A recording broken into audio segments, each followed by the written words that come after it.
Good evening. Once again, we return to the story of Caius, Spell Sword, Dunmer, Eternal Champion, former head of the Blades on Tamriel. Sorry, in Vardenfell. Hortator of the Great Houses, Nerevarine. Jamie Cyrodiil, Eternal Champion. I've already lost track of things. Sorry, I just got distracted partway through. I'm gonna have to get up partway through the broadcast to pick something up. And I also just need to remember what I was working on. I remember we went through a... Oh, that's right, we were actually on our way to Shayagorath's palace. So I'd stop by a... I'd stop by one of the route networks to... just to see what was going on there, but that's not what I want to spend the most of my time doing.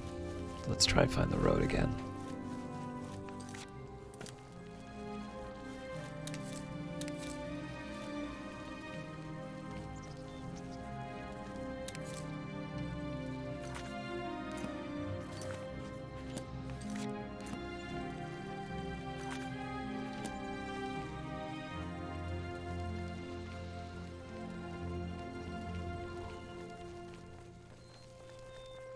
I really like this environment.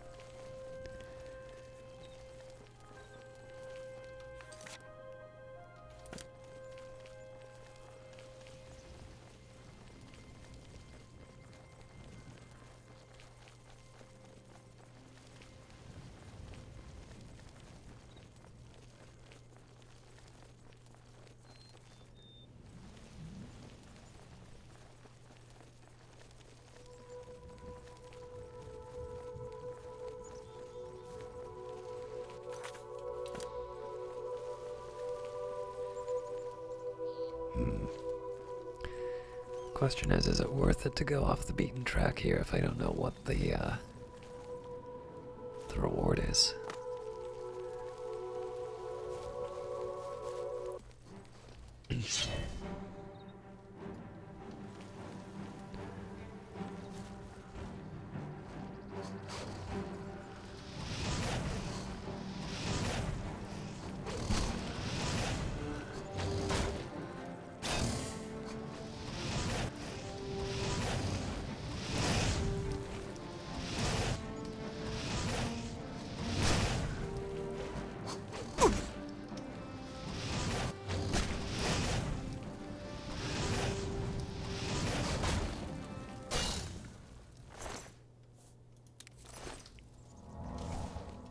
Should get a little more consistent in casting this.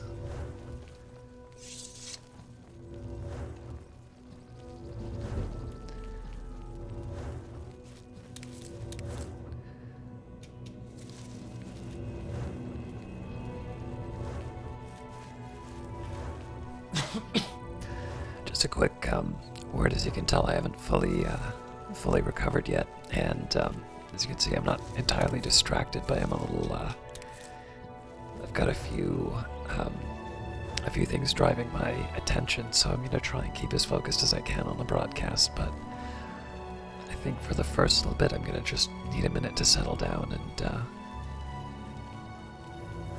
get back into things. I've definitely got a very renewed enthusiasm for Oblivion, though, with the Shivering Isles.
Probably try and work out what spells I like.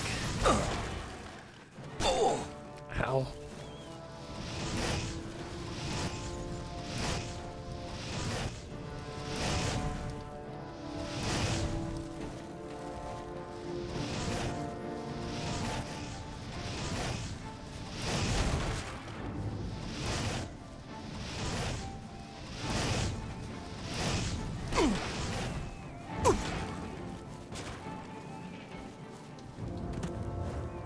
Oh, that's not good.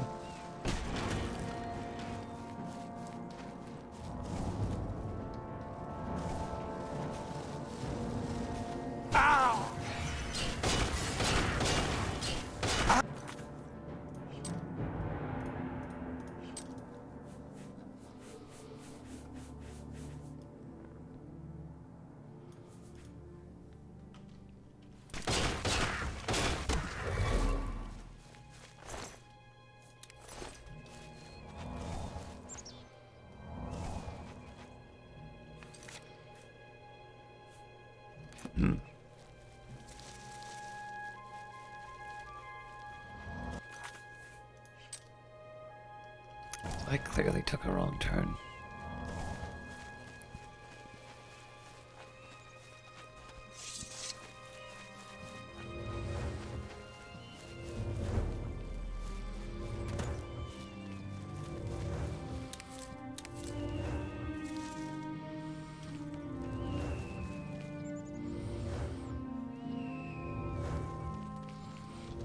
So my guess here is that Dunroot Barrow is down below.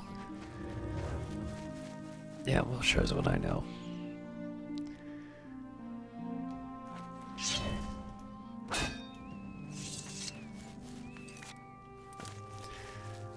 But for now, let's get back on our proper path.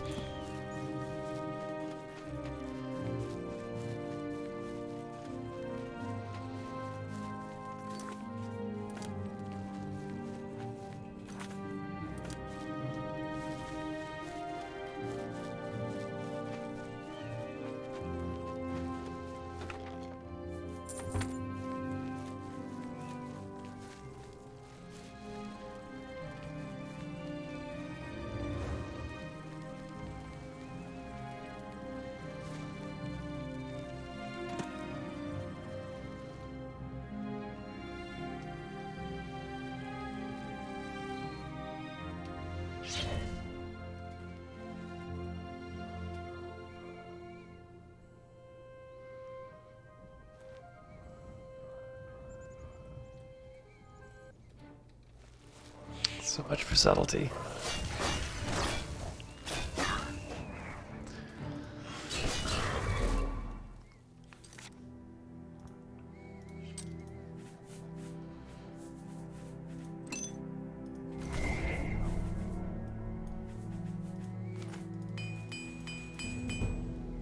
Long days and nights at the forge make you strong and tough. You are now a master armorer. A master armorer does not wear out repair hammers while repairing weapons and armor. One repair hammer lasts you a lifetime.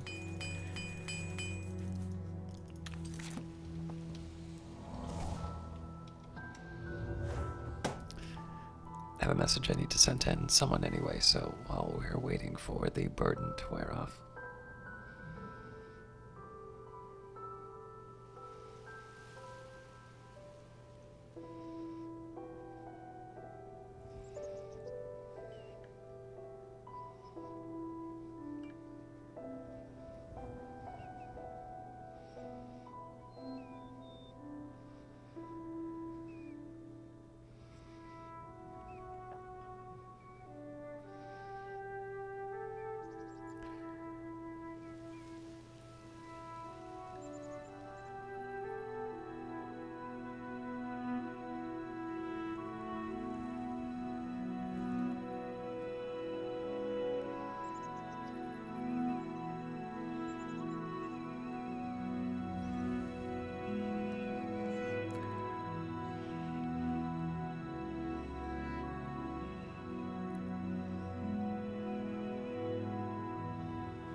Alright, sorry about that.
I always feel a little bad doing sort of gamey things like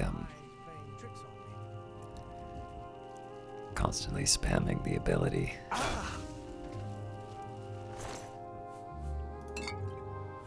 Pretty sure I already have a Heretic's Hood in Rome, but let's just double check that that's there.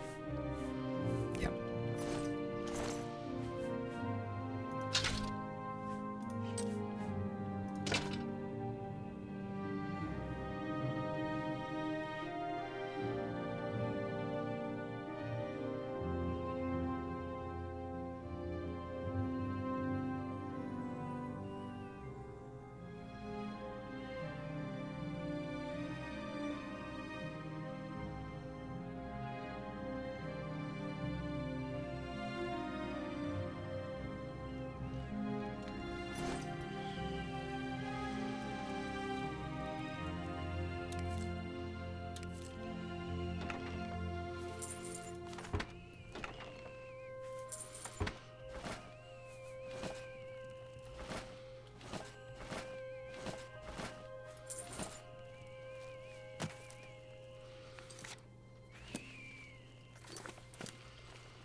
I will confess one thing that's a little weird, and I think this is true in Oblivion, but definitely in the Shivering Isles. I don't have any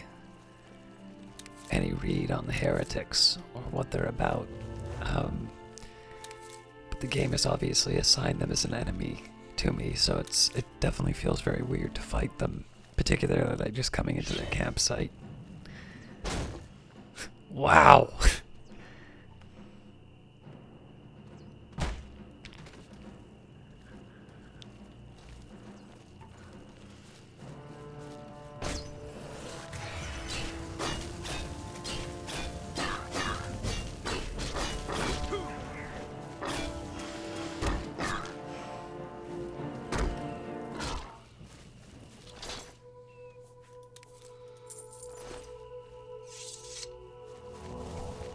I'm Ingvar the Wanderer, although most people now call me Ingvar Doomsayer. It's true, the world is about to be destroyed. Some people are frightened by this, or they despair, or even try to deny the truth of what I say. But my message is actually one of comfort. The world is ending, and we can't do anything about it. Once you accept that, you'll be at peace, like me. So other than the world ending, hear any rumors? I hear that Yril is fed up with Brythar's antics. He really wants something done about it. Tell me more about Brythar. Yril has a big problem with Brythar. I don't know exactly what the problem is, but it's safe to say Yril is making a huge fuss over it. Yril owns a magic shop in town called Yril's Mysteries. If you want to know more, I suggest you ask him yourself. Good to know that you keep on top of the local gossip with the world ending. Take care.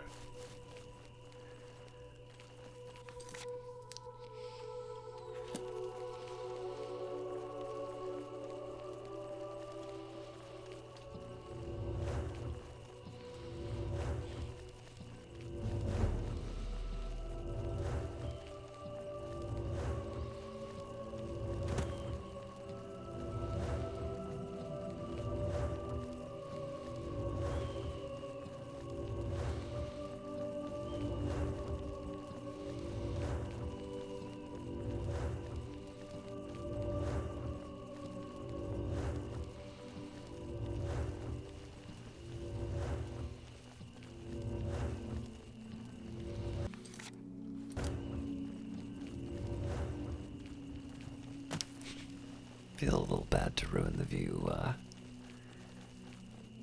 with my hand.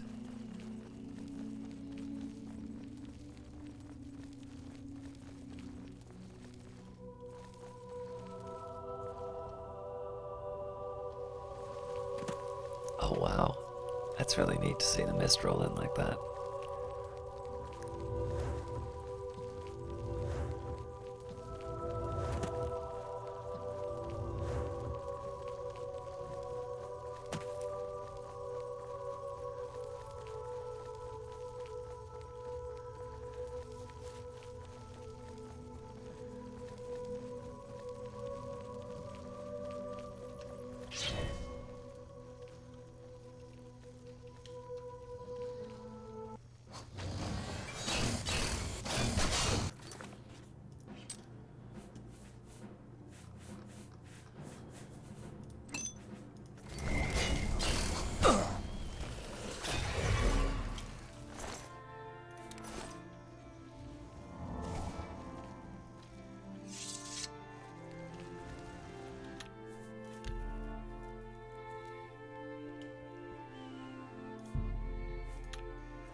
Speak quickly, mortal. Speak quickly. I don't think we've seen a Golden Saint in Oblivion yet. Tell me about the city. New Sheoth is the capital of the Shivering Isles. We Oriole guard Bliss, the manic district of the city. Where can I find Shayagorath? Sheogorath rules the Shivering Isles. We, the Oriole, are his favored soldiers, the most perfect expression of his might. And the Shivering Isles itself? The domain of the Prince of Madness, Sheogorath. We Oriole are tasked with defending this realm against the lesser beings that would destroy it. I'm sorry, I'm a little worried that I didn't put the right encoding on this.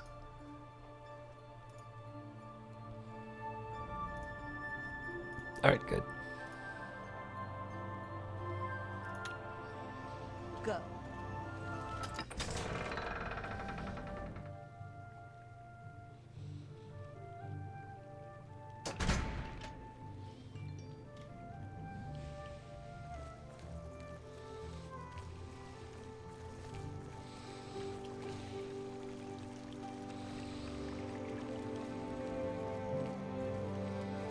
Speak quickly. Go. Speak quickly, mortal. Hello. Don't mind me. I'm a little tired. Can't sleep at home, you know. The walls, they aren't safe. Oh yeah, of course. The walls aren't safe. Don't you know? You don't, do you? Well, it's lucky you met me. Here, you've been walking around as if nothing had happened.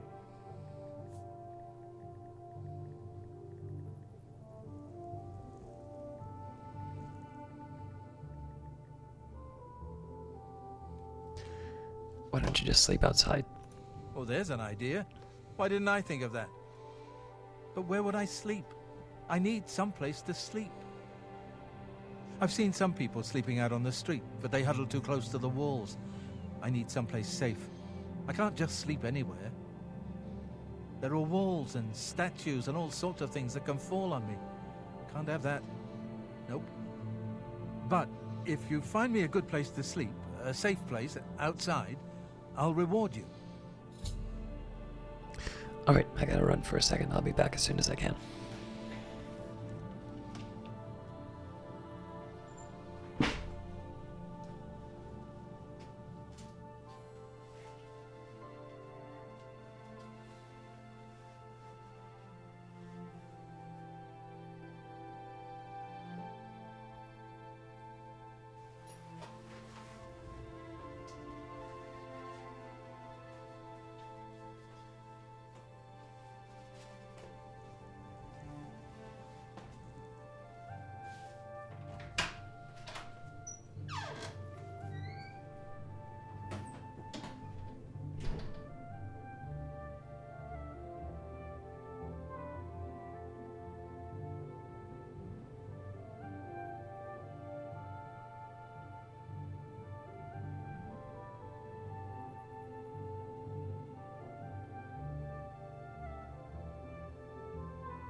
So I know it sounds like I'm moving. Alright.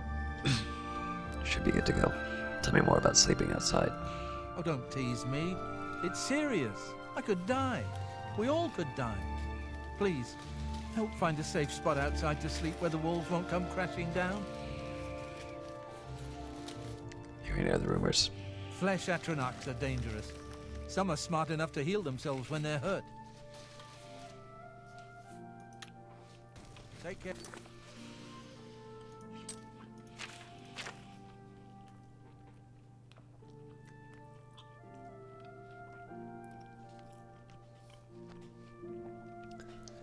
Amiable Fenroi has asked me to find him some place to sleep outside. I should find someone who sleeps outside and ask for their help finding a good place to sleep outside. Sounds simple enough.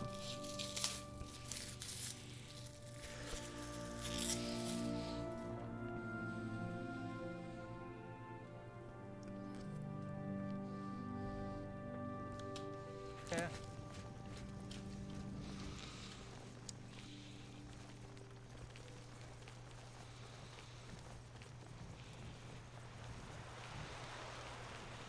Speak quickly, mortal.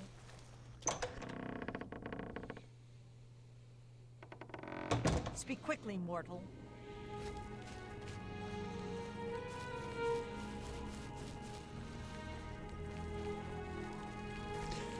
Man, I really like this environment.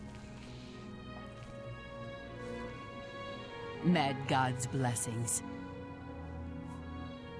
Alright, well, what do you think of New Sheoth? The Maz can guard Crucible in New Sheoth. We ensure the Demented remain orderly and respectful of our Lord Sheogorath. And Shayagorath himself? Sheogorath is our Lord, ruler of the Shivering Isles. It is by his whim that the Maz can walk, and we serve our master to the death. Tell me about the Shivering Isles. The Shivering Isles are a reflection of our Lord Sheogorath, divided yet perfect. Walk with our Lord. Speak quickly, mortal.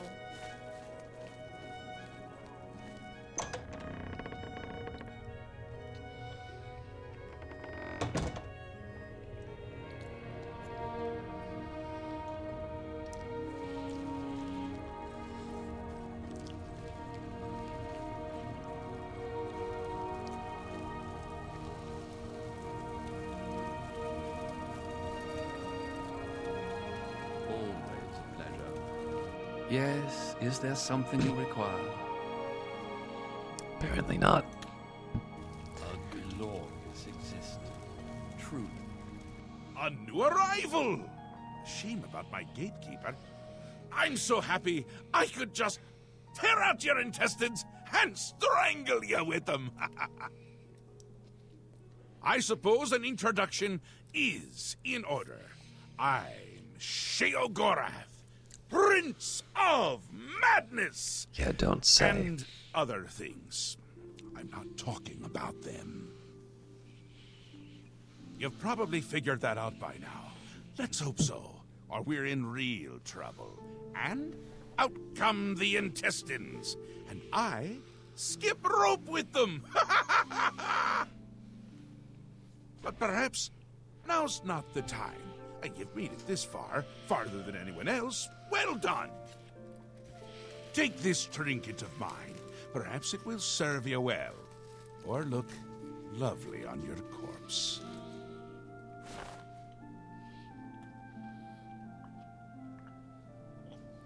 What do you want? I've been waiting for you. Or someone like you. Or someone other than you for some time. I need a champion, and you've got the job! Time to save the realm, rescue the damsel, slay the beast, or die trying.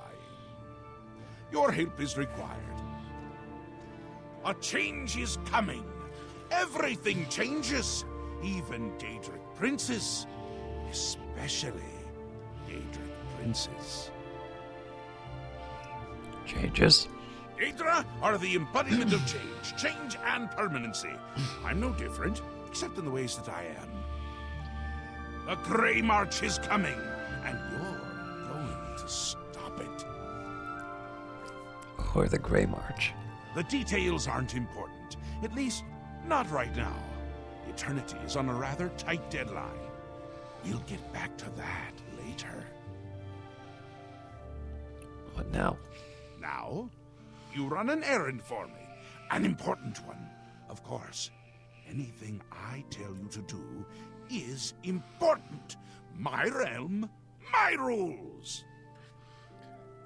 You're going to Xedilian, one of my favorite spots in the Isles.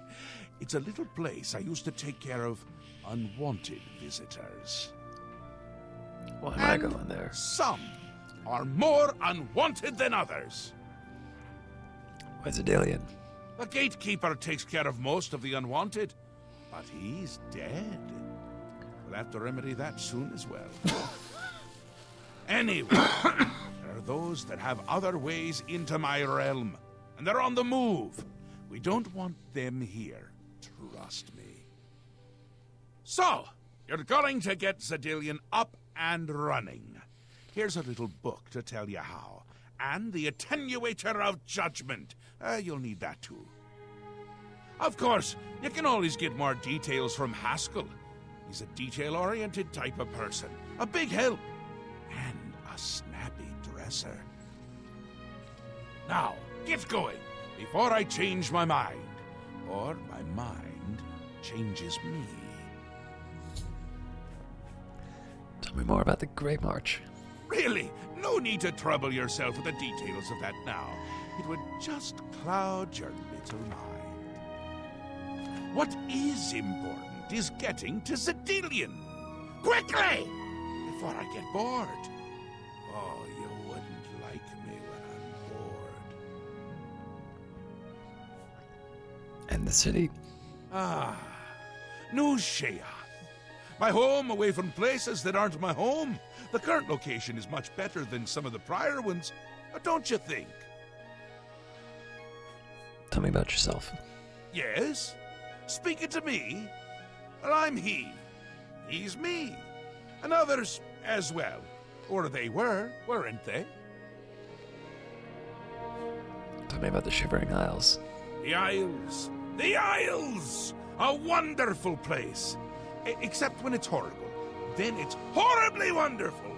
Good for a visit. Or for an eternity. And Xedilian. A little busy here! I'm trying to decide what to have for dinner. Oh, how I love eating. One of my favorite things to do. Talk to Haskell if you need more information. He's got more brains than a brain pie. Oh, brain pie. Perfect! Care to donate? You can go now. Run along, Scoot. Alright, sorry to do this. I need to step away one more time and then I should be ready to go for the rest of the broadcast.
Sorry about that.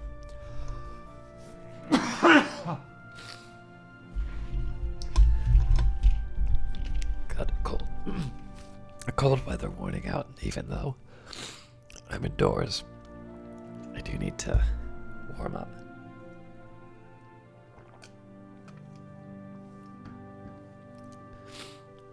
I've been given the manual of Zedilian and a strange device called the Attenuator of Judgment by Shayagorath.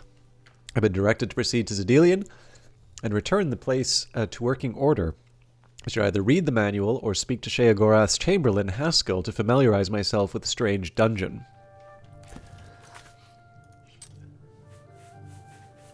Do you like reading? I'm going to get a little blacksmithing done first, though.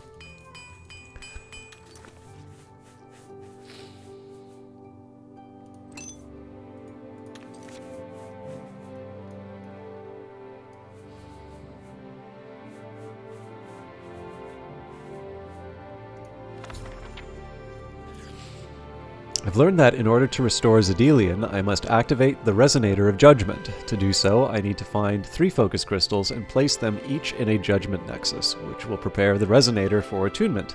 I should proceed, to Zedilian now and begin my search.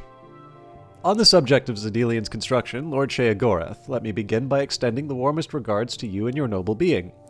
The construction was completed on time and well under budget as you demanded, under pain of fun, I believe you were quoted as saying, with only the most infinitesimal loss of life. I'm proud to say that by harnessing the energy of that most unusual crystalline formation, Zedilian should maintain itself for years to come, with proper maintenance, of course. At your request, I have included the full operation instructions for each section of the site. If you have any other questions, please feel free to bother me anytime, like when you originally thought of this idea in the middle of the night.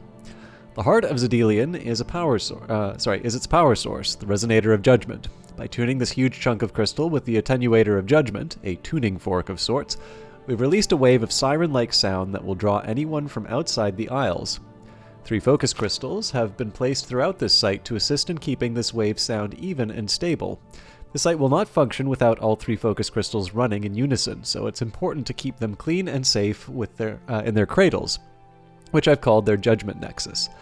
The focus crystals are irreplaceable at this time, so take proper precautions guarding the site when not in use. Zedilian is split into 3 encounter areas, all linked with the latest in arcane transport technology. As the hapless Zedilianites, it was a fun experiment on them, thank you for that, make their way through each room, they are subjected to a test based on the manic philosophy, or that of the demented, whichever suits your whim at the time. All you need to do is push a single button, then sit back with your favorite wine, we've provided luxurious observation platforms from which to enjoy the show, and watch the results. Each encounter area has a unique theme that matches your request as close as we could provide. I think you'll be pleased with the results. Below I have detailed each room and the effects you can expect from them. In brief, I know your lordship is busy. Chamber of Conversion. A fairly empty room with a large grating on the floor and a single half-sized harmless Gnarl wandering in the center. Manic result. Our small harmless Gnarl will be grown in size to nearly thrice that of the average Zedilianite. Most we observe run around in an attempt to escape the lumbering creature. Eventually it will stop and fade away. The magic of the room is enhanced by the spore gas we pump through the grating. Demented result. Our tiny friend Gnarl is joined by a small swarm of its brethren and they attack our surprised guests. Genius! Chamber of Avarice. In this room, a huge mound of treasure sits atop a half-ziggurat inside a securely locked cage, to which there is no key.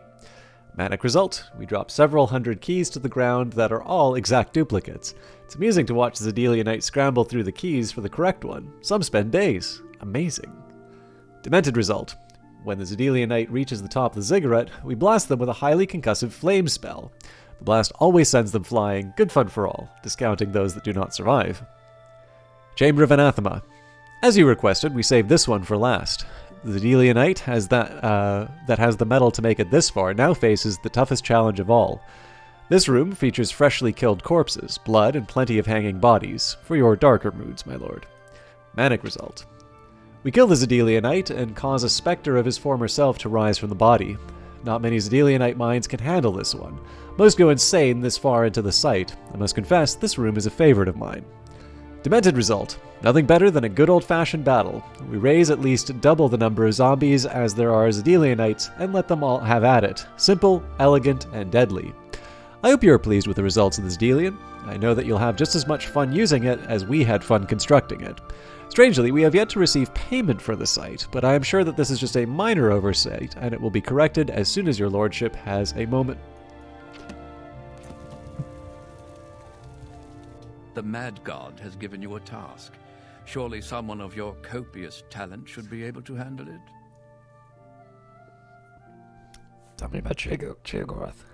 He is the Prince of Madness, the ruler of the Shivering Isles. And the Isles? The Shivering Isles is what Sheogorath wills it to be. So tell me about Zedelian. Yes, quite an amazing place, really. Wonderful for relieving one's tension as you watch those troublesome adventurers suffer. No offense. I'd say your next move is to head to Zedelian and get it reactivated.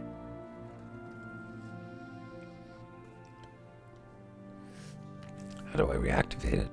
Yes? Ah, silly me. The book has no pictures. Can't really expect you to read that now, can I? To reactivate Zedelian for my lord's pleasure, you'll need to find 3 focus crystals and return them to their resting place. Each crystal has a matching receptacle called a judgment nexus. Even you can't miss them. Without the crystals in place, the Resonator of Judgment, Zedelian's power source, cannot be restored. You're a dick. Tell me more. You have the attenuator, the manual, and a map. I'm certainly not going to carry you there, so I'd suggest you get to it. Place one foot in front of the other. You know how it goes. The Mad God has given you a task. Surely someone of your copious talent should be able to handle it. Tell me more about the Zedelian. I'd suggest you make haste and get to Zedelian. My lord Shayagorath does not like those who lollygag. Or maybe he does? Bah, just get going. If only we could speak more often.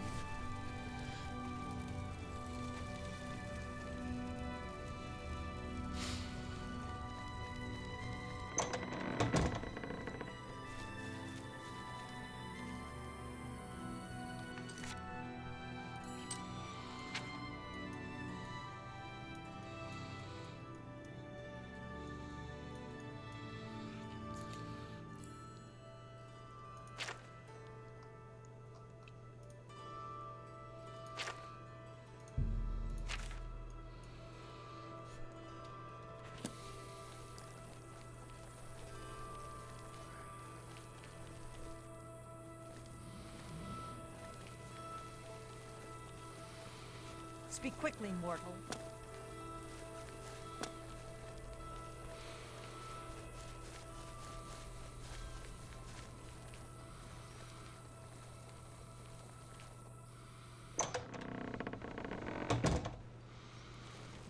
Speak quickly, mortal.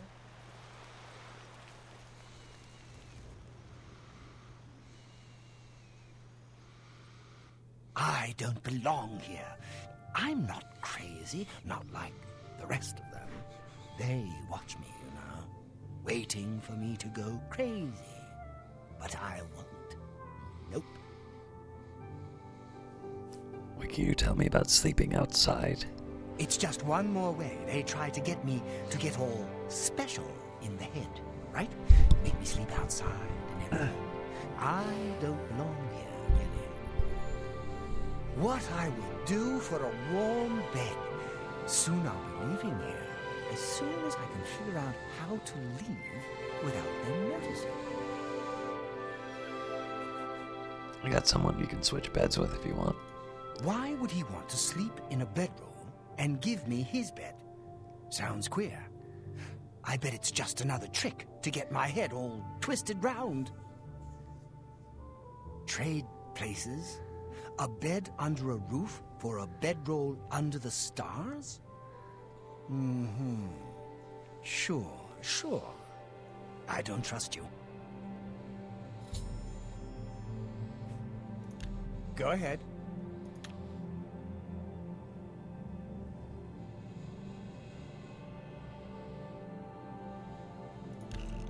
What a great story. No, you can't scare me. Get away from me. Yeah, that was not my smartest choice. Well, you should be ashamed. You're wasting your breath. Not funny. Not even a little bit. That's just... Please, I'm embarrassed. Remarkable. You're good. Do you trust me now? Why would he want to sleep in a bedroll and give me his bed? Sounds queer. I bet it's just another trick to get my head all twisted round. Trade places? A bed under a roof for a bedroll under the stars? Mm-hmm. Sure. I don't trust you.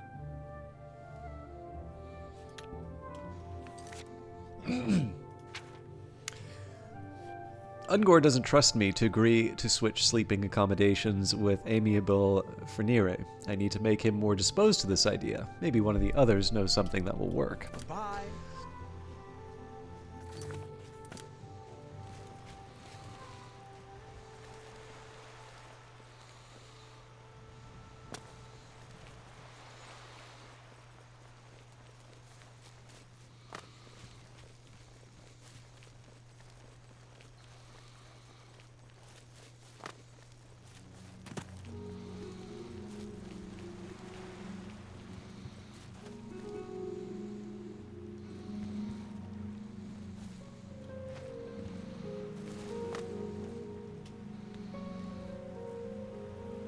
Yes? Close talker, huh? Yes? I have idea for you. But first, sweet roll for Fimian. Sweet roll for Fimian. Idea for you. Sweet roll. I don't have a sweet roll for you. No sweet roll for Fimian? No answer to problem. See you later.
You're talking to me. Receive the blessing of Arden Sul. And I don't like you. Goodbye. Happy times! Happy days! You're talking to me, and I don't like you. Goodbye. Duvenin, High Priest of Mania, at your service. What brings you to this holy place on such a fine day? Really just looking for a place to sleep. Hear any rumors? Have to watch for those Skalins. I hear they carry disease. Goodbye. Octus, High Priest of Dementia. I'm here to guide those that wish to serve themselves. What did you require? Hear anything? I'd buy my weapons at Cutter's. She has a way with blades. Cool. Bye.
Yes?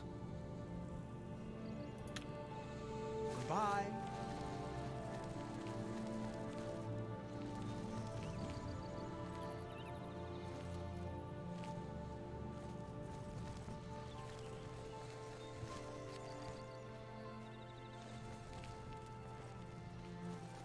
Yes? What is it?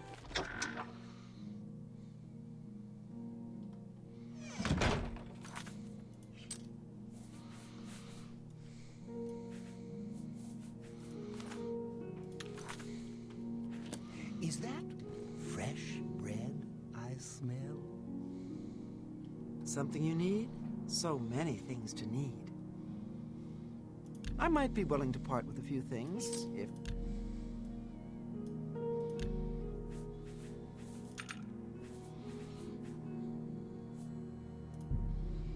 Try again, that's not...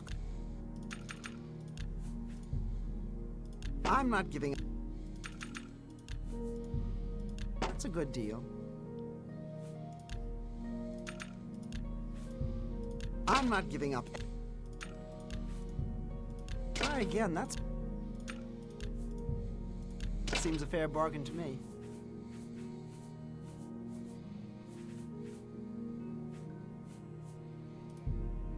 You've got a good deal there. You've got a good deal there.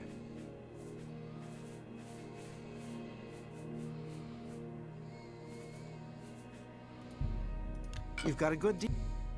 That seems fair to me. That seems a fair bargain to me. I can accept that. I can accept that.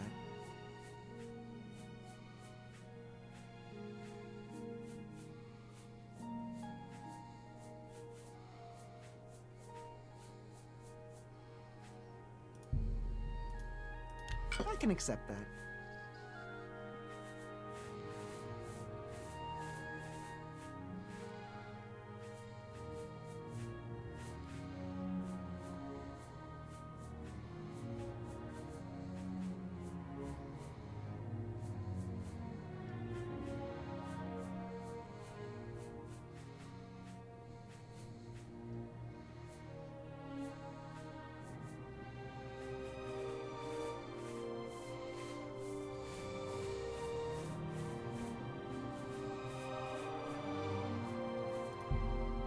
That seems fair to me. I can accept. I can accept. That's a good I'm carrying a lot of madness ore with no clear That's a good deal. plan for it, I but can You've got a good deal I'll hang there. on to these for now. Seems a fair bargain to me. I can accept that. If you have anything else to sell, I'd gladly consider an offer. Completely forgot to buy. If you're looking to unload some goods, you've come to the right place.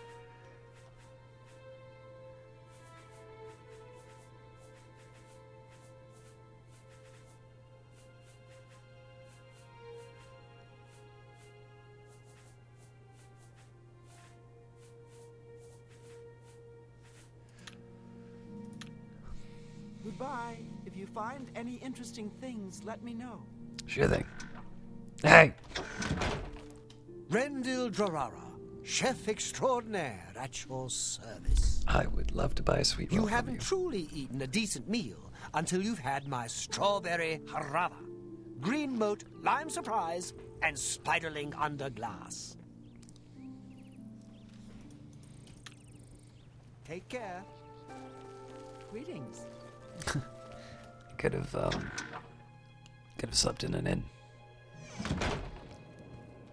Stay for a while and stay away from my wife. Hungry? Thirsty? I can help with that. Take care. What do you need?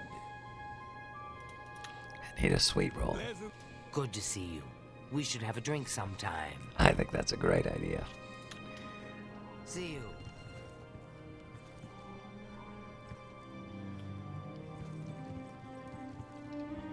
Yes.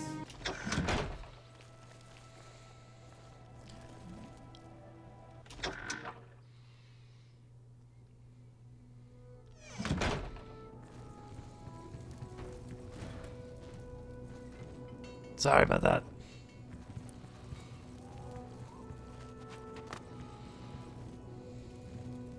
Hello, I'm Dumag Grobong, best and prettiest smith in town. I know the secret art of forging amber. Here, take this list. It explains what I need. What do you use amber for? Amber is a resin found in root system tunnels and on gnarls. When treated properly, it is especially suited to lightweight weapons and armor. Tell me more. I alone know the ancient art of forging amber. I can even craft you magical items.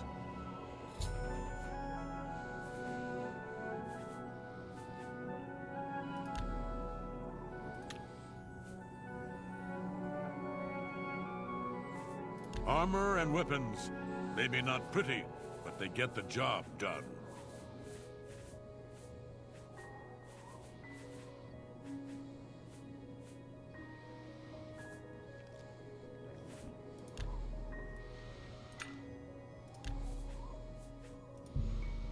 That offer's not good enough. That offer's not... I can live with that. I can live with that.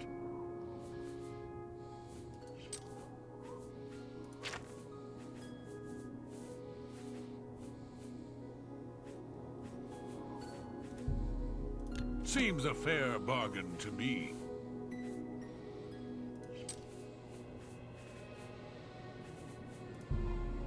I can live with that. That's a good deal. That's a good deal. That's a good deal. I can live with that.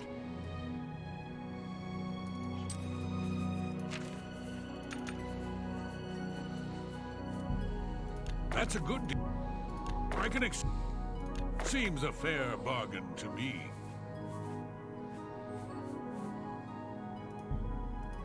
Seems a... You've got a good deal there.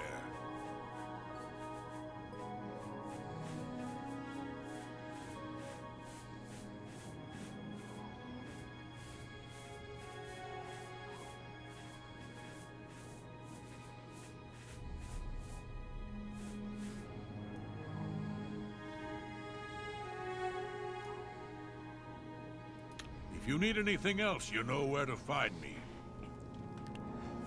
Wasn't expecting to find a library here, but thank you for that.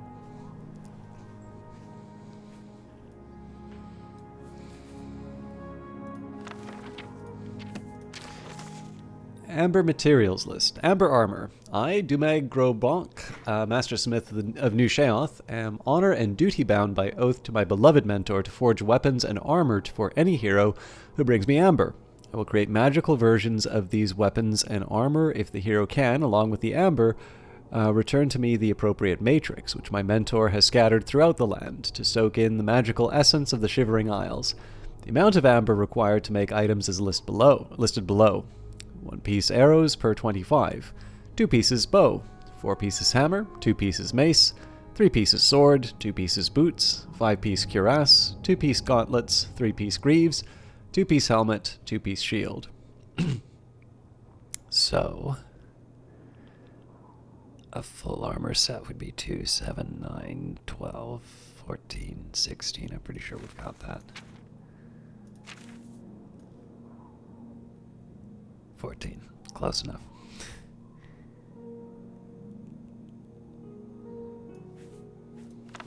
Bark and sap. Hang on.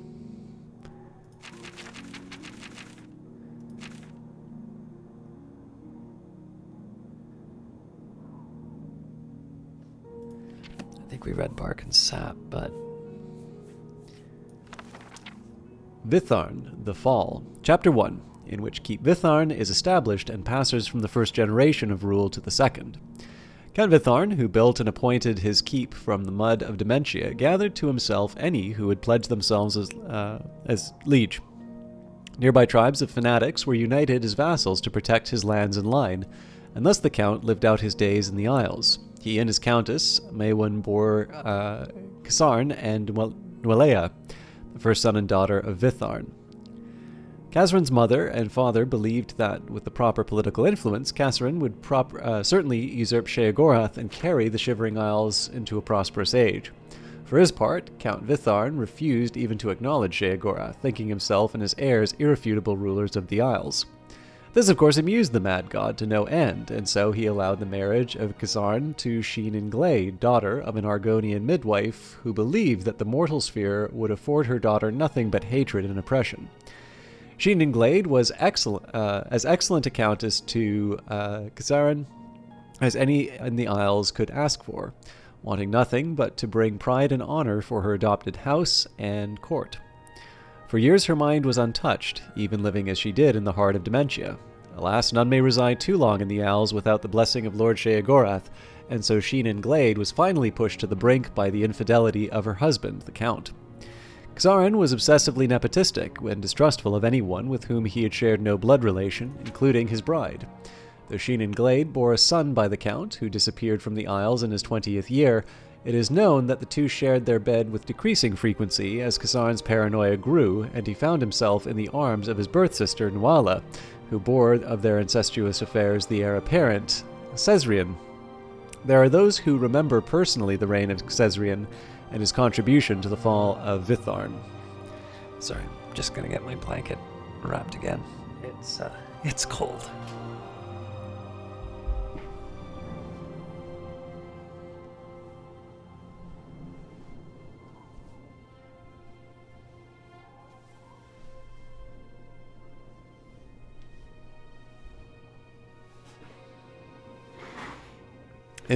Chapter 2, in which the birth of Count Cesrian heralds a glorious, bloody, and brief age for Vitharn. Violent nature and quick of temper, Cesrian brought enemies where there were none. His early days on the seat of Vitharn saw the extermination of every tribe of man, mer, or beast within sight of the keep, until none were left. During his brief reign, much of the southeastern coastline of Dementia was unsafe to travel, littered with the corpses of trespassers in the lands of Vitharn, staked to trees as territorial markers. Beside his sadistic temper, Count Cesrian of Vitharn was known for his slow wit and ailing health. Indeed, Cesrian was born with legs that seemed mismatched in length and breathed with a laborious rasp. As a youth, tutors were hard-pressed to school the dull boy. Midwives and nurses surrounded him, attending his every ailment with bombs and vapors from every corner of the Isles. But when he came of age, he sent them away, often becoming violent in their dismissal. Perhaps showing the influence of his father, Cesrian became increasingly introverted, allowing only a select few courtiers in his presence. He was seen in public only when organizing his vassal fanatics for yet another raid on the countryside. Atypically adhering to his desperate counsel of his advisors, Cesrian paused in his plundering to take a wife and ensure the continuation of Vitharn's noble line. The increasingly ill Count chose a vibrant peasant woman as his betrothed, from a heretic commune in the wilds of Mania. Indeed, Countess Jadine could not have been any more his opposite. Vassal fanatics, long loyal to their ancestral agreement with Count Vitrayan, were inflamed by this heresy, and tensions grew as the health of Cesrian finally failed, and his young son, Cirian, ascended to the throne of Vitharn. Chapter 3, in which the conflict besets Vitharn and the erratic Count Cirian is overwhelmed.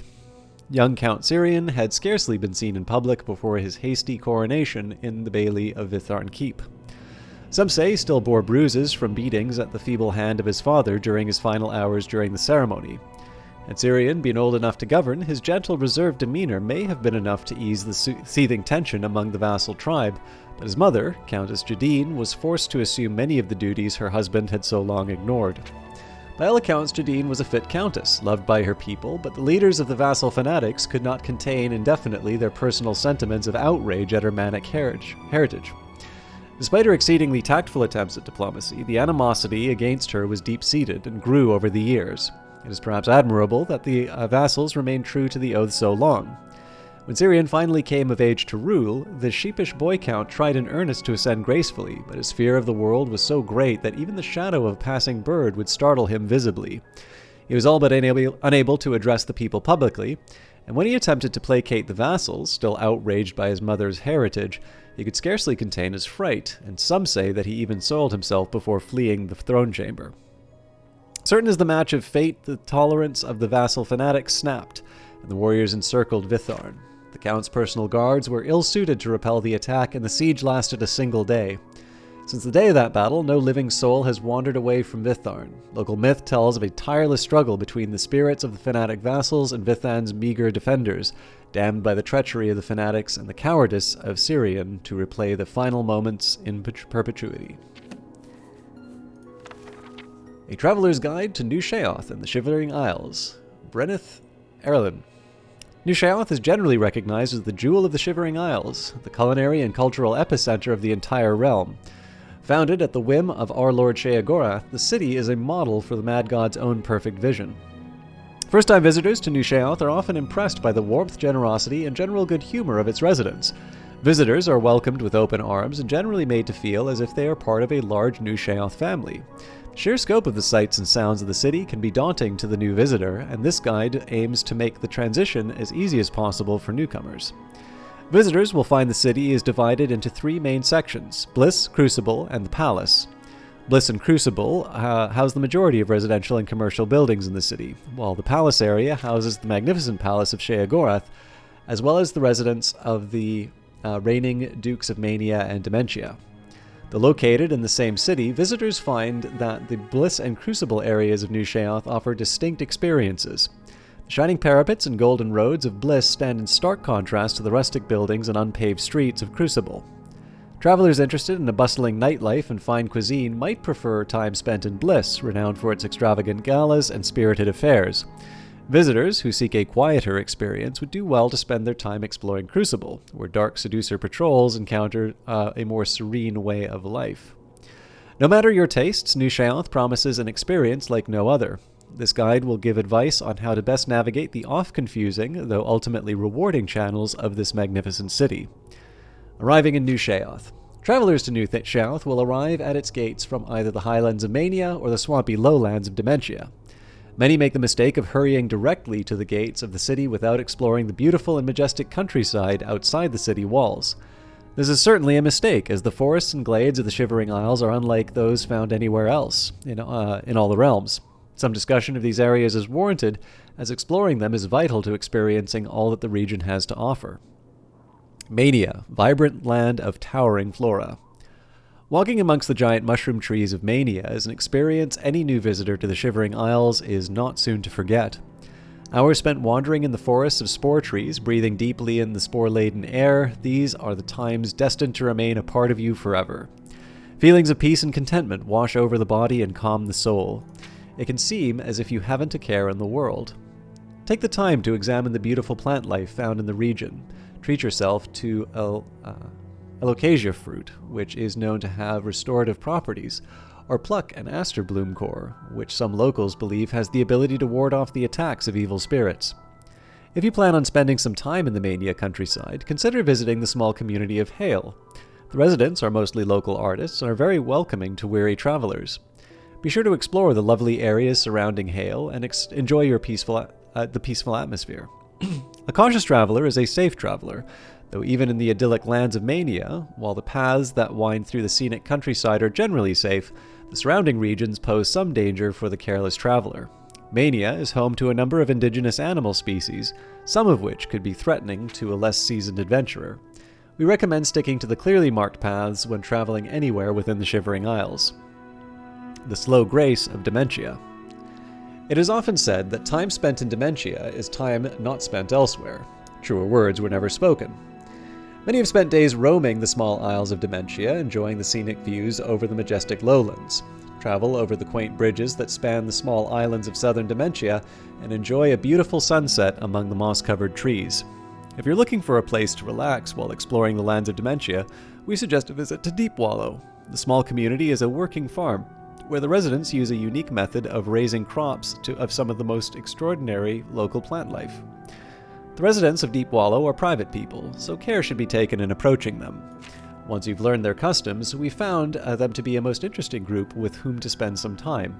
Tip: For an exciting day trip, visit the Hill of Suicides, a site unlike any other in all the Shivering Isles. Located in central Dementia, travelers should not pass up the opportunity to take in the sights at this unique and fascinating location. There's no fee to visit the hill, though some travelers have found it almost impossible to leave. Getting to the Shivering Isles. Arrival to the Shivering Isles is solely at the discretion of our Lord Shayagorath, Prince of Madness. Getting around. The best way to explore the Shivering Isles is by foot. Take the time to meander along the paths that stretch across the beautiful landscape. A weary traveler can often find a place to rest at one of the many campsites found dotted across the world. Accommodations. Expensive. The Choosy Beggar, Bliss, Ravenbiter, and his wife, Sheer Meadish, run a fine restaurant and inn in the Bliss district of New Sheoth. The rooms are nicely appointed, and food is above average for the area. We highly recommend trying the wine. It's some of the best in the city. Many travelers find lunch an especially good time to visit the Choosy Beggar, though the prices are no lower. The earlier hour often finds Sheer Meadish in a more accommodating mood. Moderate. Sickly Bernice's Tap House, Crucible. Don't let the name fool you. Sickly Bernice's Tap House is exactly what you'd expect from an inn located in downtown Crucible. The lodgings, while not as opulent as those found at the nearby Choosy Beggar, are satisfactory. Sickly Bernice is the affable hostess when she is well enough to work. The food is palatable, as are the beverages. After a visit, make sure to see Eril at Eril's Mysteries. She sells a wide assortment of magics, including some wonderful low-cost cure disease spells. Shopping. Common Treasures, Bliss. If you're looking for, well, anything, Common Treasures in Bliss is a good place to start. Trader Tilsey Aeroleth has a wide assortment of wares available to the discerning customer. She's also more willing to negotiate a good price for those unwanted items you may find in your travels. Books of Bliss, Bliss. If you're looking for reading material on your journey, this is the place to get it. Sonterre is a very, very friendly bookseller with a keen eye for more than just books. You won't be disappointed if you spend some of your hard-earned gold in this establishment. The Missing Pauldron, Bliss. If it's armor you're in the mood to buy, look no further than the Missing Pauldron in Bliss. Recently reopened under the new manager Durmag Grobonk, the shop seems to be doing quite well. Durmag will be very happy to sell you some new armor, repair your old favorites, or just sit while telling you a rather long and interesting story of his life. Eril's Mysteries, Crucible. Many adventurers don't like to travel without a full spellbook, and Eril's is the place to go in New Sheoth to stock up on the latest in spellmaking. It sometimes seems time stands still as you browse through the excellent selection of spells. Highly recommended. Things found, Crucible. It's an odd assortment of items, to be sure, but never a dull day when you visit things found in Crucible. Owner Ajaza has scoured the realm in search of the most intriguing and varied assortment of magical items to be found almost anywhere. Take some time and browse around, and you may never know what you might find. Cutter's Weapons, Crucible. There's not a finer weapon shop to be found in all of Sheoth. Cutter runs a fine establishment and usually keeps a good variety of weapons in stock and ready for use. She'll do repairs for you on the spot, and she seems to take extra special care with your bladed weapons. This shop is not to be missed.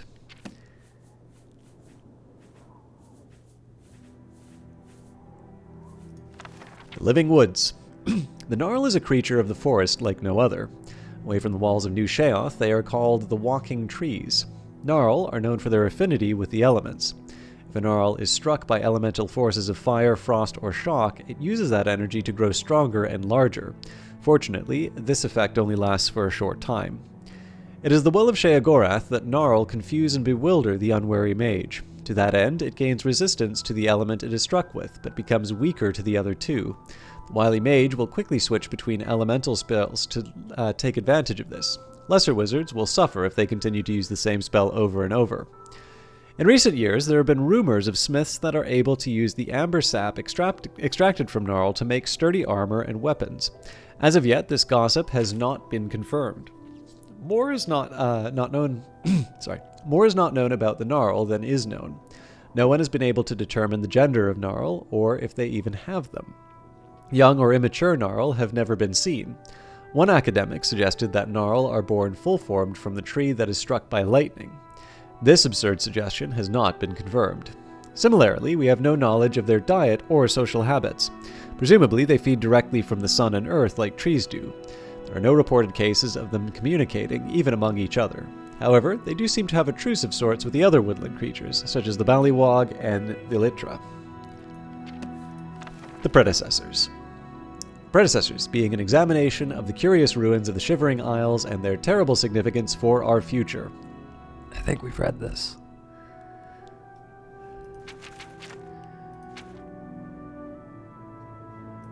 Yep. The Prophet, Arden Sul, Volume 2, The Skalin. When one approaches the walls of New Sheoth, the eyes are unavoidably drawn to the magnificent sight. A mystical flame rises from a simple tower that juts from a circular building.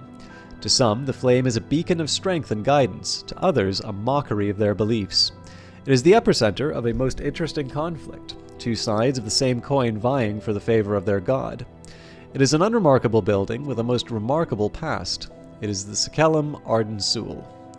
Although the Skalin itself predates Arden Sul's life, both the Manics and the Demented contest the history of the Skalin heavily. The Manics believe that on the very spot before New Sheoth existed, Arden Sul was the first afflicted with the Grand Enlightenment and became blinded. The Demented postulate that the Skalin was the location where Arden Sul entered the 100 Days of Torture.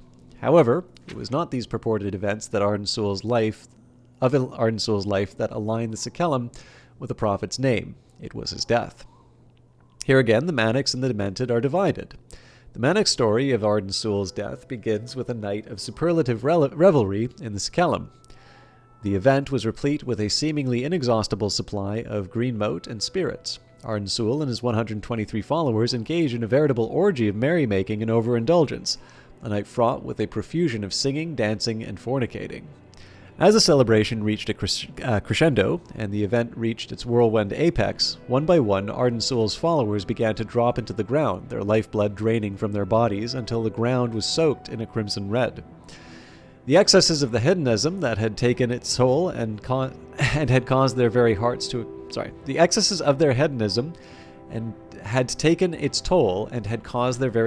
explode. Although details are uncertain, it was said Arden Sul was the last to die with a look of pure bliss upon his face. The Demented have a radically different story of the events leading to Arden Sul's demise. Fearing that one of his followers would one day turn traitor and bury a blade in his back, Arden Sul sought a method to see deep into a man's soul and reveal his true feelings. After an exhaustive search, he uncovered the secrets of visceromancy, the science of divination through the observation of the entrails of others.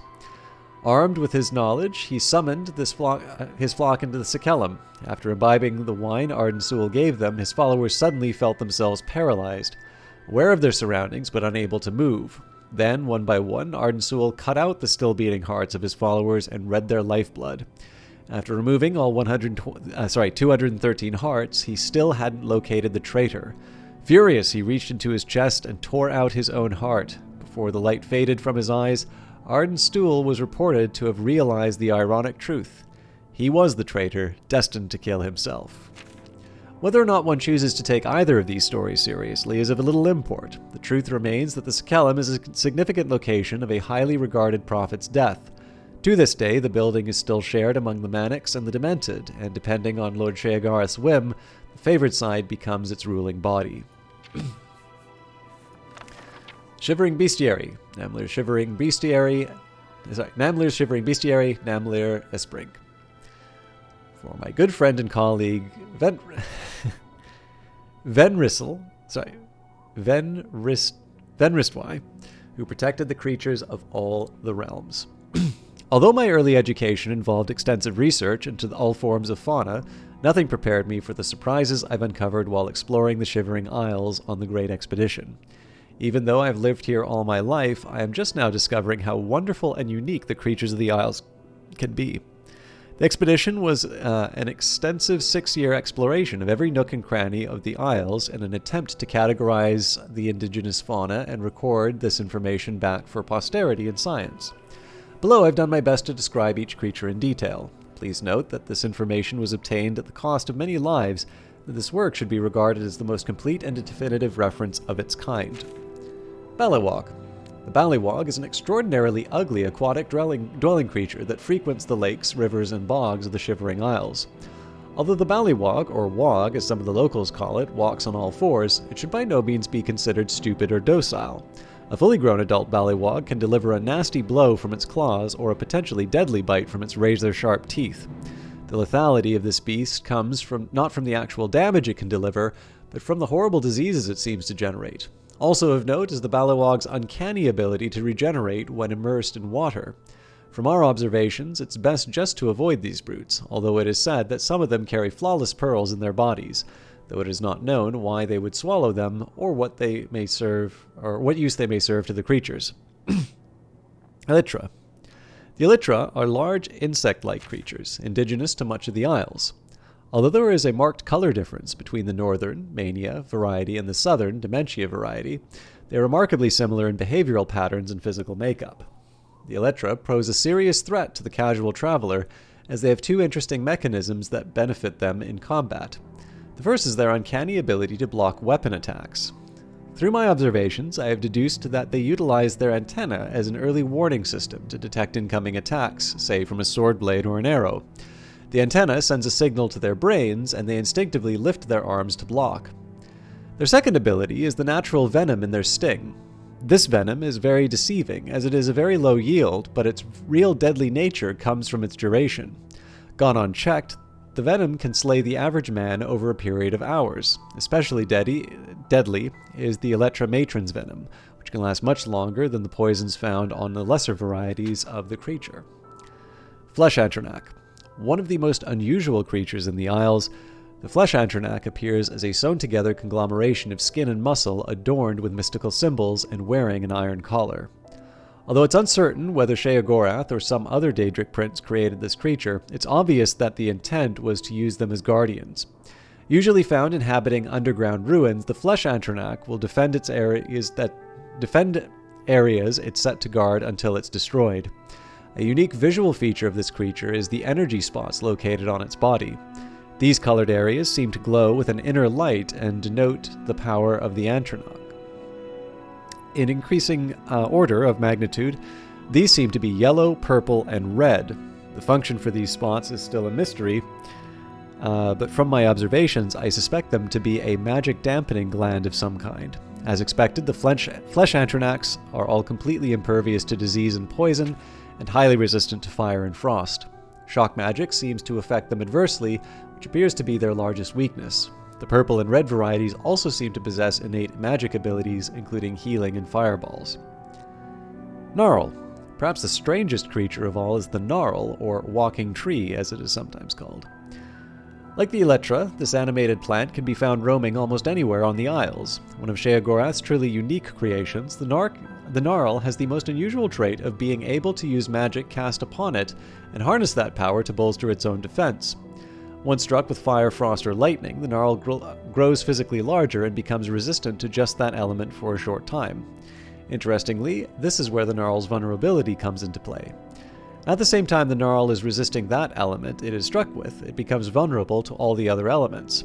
Our guide on the expedition demonstrated that by striking the Gnarl with a flame arrow and then a frost arrow, and then back onto a flame arrow, and so on. Grummite. The Grummite represents the only native weapon-wielding creature in the Shivering Isles. These primitive aquatic-born humanoids are organized in a tribal-like system, though it is uncertain who or what they worship. It would be presumed that the Grummite worship Sheogorath, their creator, but their religious totems don't seem to bear the mad god's likeness. What is known is that they maintain a simple hierarchy, including shaman and boss Grummites who seem to command the rest. The Grummite have mastered the art of spellcasting as well, evidenced by the Magus Grummite, which can be quite deadly. Curiously, the Grummite possess a defense mechanism similar to the Ballywog. When immersed in water, the Grummite will begin to regenerate damaged flesh. Unlike the Ballywog, this regeneration extends to rain as well, making them quite formidable on a stormy day. This aquatic healing ability leads me to believe the Ballywog and the Grummite are somehow related, but even in my extensive research, I was unable to come up with a solid connection. Hunger. If any creature represents the darker side of Shayagorath, it's the Hunger. These are pure-born Daedric creatures placed here on the Isles as servitors and guards. The Hunger is not to be trifled with. It boasts superior speed and lightning reflexes, along with its primary ability of draining its victim's fatigue. My best advice when encountering this horrible creature is to give it a wide berth or slay it quickly. Be wary, as it is said that conjuration magic exists that is able to summon the hunger and unleash it upon the caster's foes. Skalin. Another aquatic native of the Shivering Isles is the Skalin. Looking strikingly similar to an upright balawog, the Skalin features a large fin-laden appendage and dorsal spines. These creatures are usually quite fearsome, lumbering slowly after its prey. Don't mistake its speed for its weakness, as the Skalin has an incredible leaping attack that allows it to strike at its victims from a surprising distance. Another connection that it shares with the balawog is the fact that its bite or claws can transfer disease to its victim. It's recommended that these creatures be dealt with at extreme range with spells or missiles, as they can be quite ferocious in close proximity. Shambles. The Shambles appear to be some sort of undead construct made of bone and lashed together with wire or bits of cloth. Oddly, the bones used in their makeup appear to have no correlation to one another. They might have skulls for kneecaps or leg bones for arms, to cite a few examples. The Shambles may be undead, but they pursue any victim as if they were a predator chasing down its prey. Like its undead bony brethren, the Shambles is fully resilient to disease, poison, and paralysis. However, they possess a unique resistance to all frost magic. Furthermore, upon death, the Shambles will explode in a spectacular shower of frost. This ability seems to have been added by its creator as an interesting last-ditch defense mechanism. This fact was initially unknown to me, and one of our best guides was lost when his hammer struck the fatal blow. If you intend to combat these undead creatures, be certain to carry frost protection or destroy them at range. Excuse me. Skinned Hound. These nasty undead beasts are generally encountered inside and around the ruins that dot the Isles. The Skinned Hound is extremely fast and agile, and has an insatiable hunger for flesh. Like the flesh Anternak, it appears to be all skin and muscle, that is roughly sewn together, but I am uncertain whether they are summoned or merely constructed. The Skinned Hound is not an adversary to be taken lightly. They feature an incredible invisible charging attack not unlike a ghost, limited frost resistance, and a complete immunity to disease and poison. The beast's weakness is fire. They don't seem intelligent enough to be frightened by it, but it's certainly very efficient at dispatching them quickly. Although this work only touches upon the combat-related aspects of the creatures, I feel this is of primary importance to any traveler within the confines of the Shivering Isles. In future works, I will touch upon other aspects of these creatures, such as reproduction or creation, magical origin, or even some delicious recipes I've discovered in my travels. My best advice when walking the roads and paths of the Isles is to remain ever vigilant and always prepared. Knowing your foe can mean the difference between a gruesome death and survival. The Standing Stones by Anonymous. Any visitor to the Shivering Isles will soon come across the dreadful shape of a tall crystalline stone looming over them like an accusing finger. Variously known as standing stones or obelisks, they cannot be avoided in traveling the Shivering Isles, no matter how hard you might try. There are many theories on the origin and purpose of these stones. Purpose? Can a stone have a purpose? Is it a sentient being or an inanimate object? Is it listening to you, watching you, whispering to you? Some claim they are simply interesting geological formations. Not so, not so. They cannot be chipped or cracked or even scorched. Believe me, I've tried. Nothing harms them, although perhaps they still feel the blows. They seemed angry for a while. I sang to them, and that seemed to soothe them. I can't say why. And if you've tried to dig one up, as I have, you know that they go down forever. Months I spent digging down, no matter how deep there it was, still gleaming in the secret darkness beneath the earth. They know the secrets, even those that are buried deep. I've spent many years trying to understand these stones. Avoiding doesn't work, as I said. They're everywhere, so I try for understanding, as I have. What is the humming? What do the whispers mean? I can't say that I know everything about them, but I have learned many things, some of which I can share with you. But I don't know what they want, not yet. Perhaps if I know what they wanted, I wouldn't be so afraid. They whisper secrets to me, but I promise not to tell. They know many secrets. They were always watching. They never sleep, not even at night, in the dark of the moon. I know that they are old, older, perhaps, than the world itself. They've seen civilizations rise and fall. They hate us. They are waiting for their master to return. They won't tell me who or when. If they hate me so, why do they tell me their secrets? Is it because they know my secrets already? You may not believe me, most don't, but most have not spent the time that I have in trying to learn about these stones. I've spent days listening to their secret whispers and learning their language. They talk, you know, to each other mostly, but now to me. At first it was just humming, which you can hear if you lean against a stone and listen very closely. It may take hours or days, but you will hear them. And once you hear the voice of the standing stones, you will never be able to shut it out. We may have read Wabbajack before, but I don't remember if I did it this time around. Wabbajack. Little boys shouldn't summon up the forces of eternal darkness unless they have an adult supervising. I know. But on that sunny night, on the 5th of First Seed, I didn't want an adult. I wanted Hermaeus Mora, the Daedra of knowledge, learning, gums, and varnishes. You see, I was told by a beautiful, large-breasted man who lived under the library in my hometown that the 5th of First Seed was Hermaeus Mora's night, and if I wanted the Ogma Infinium, the Book of Knowledge, I had to summon him. When you're the new King of Solitude, every bit of knowledge helps. Normally you need a Witch's Coven, or a Mage's Guild, or at least a matching pillowcase and sheets to invoke a Prince of Oblivion. The man under the library showed me how to do it myself. He told me to wait until the storm was at its height before shaving the cat. I'd forgotten the rest of the ceremony. Doesn't matter. Someone appeared who I thought was Hermaeus Mora. The only thing that made me somewhat suspicious was Hermaeus Mora.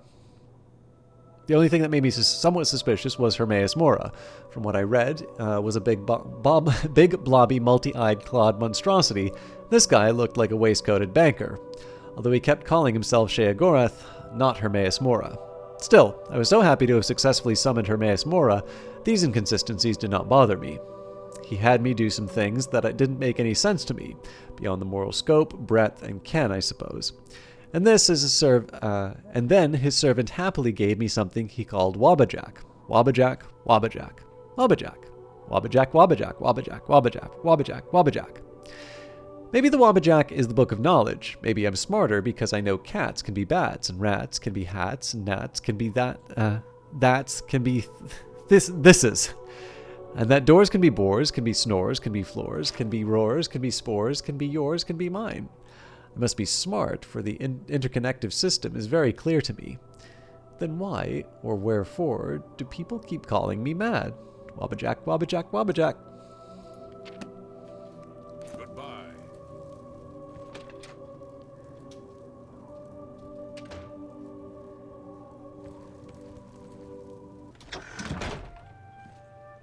Have you caught my act yet? I'm Fatal, the juggler. I'm sure you've heard of me. Oh, who am I kidding? More likely you came to scoff at the worst juggler in the world. Not at all. Have you heard any other stories? Poor Big Head will never find the fork of horripilation. Bye.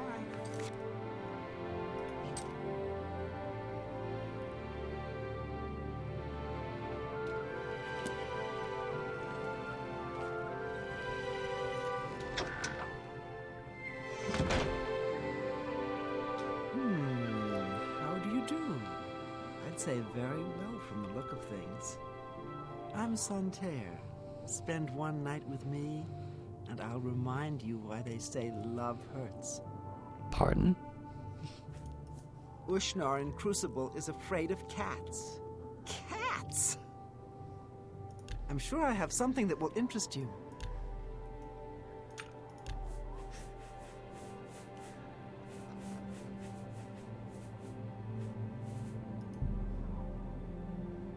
I can't accept that offer. You're going to have to do better. I'm sure you'll...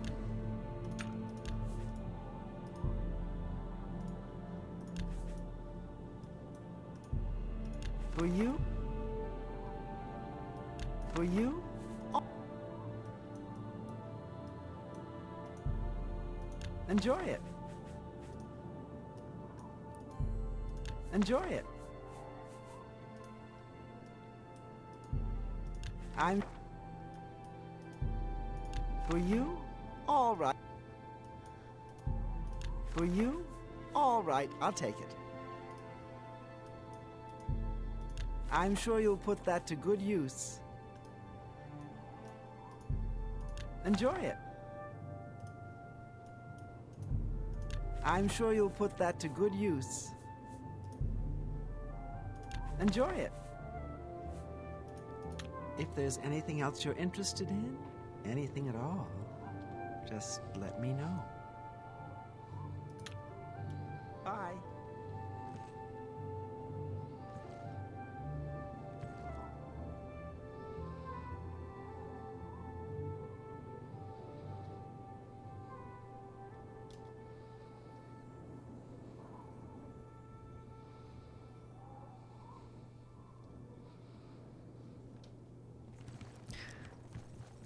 So I know sometimes it gets a little irritating to hear a lot of reading all at once, but I am going to try and keep this in order because I don't have a good way of balancing it all out. We'll save this for a bit later.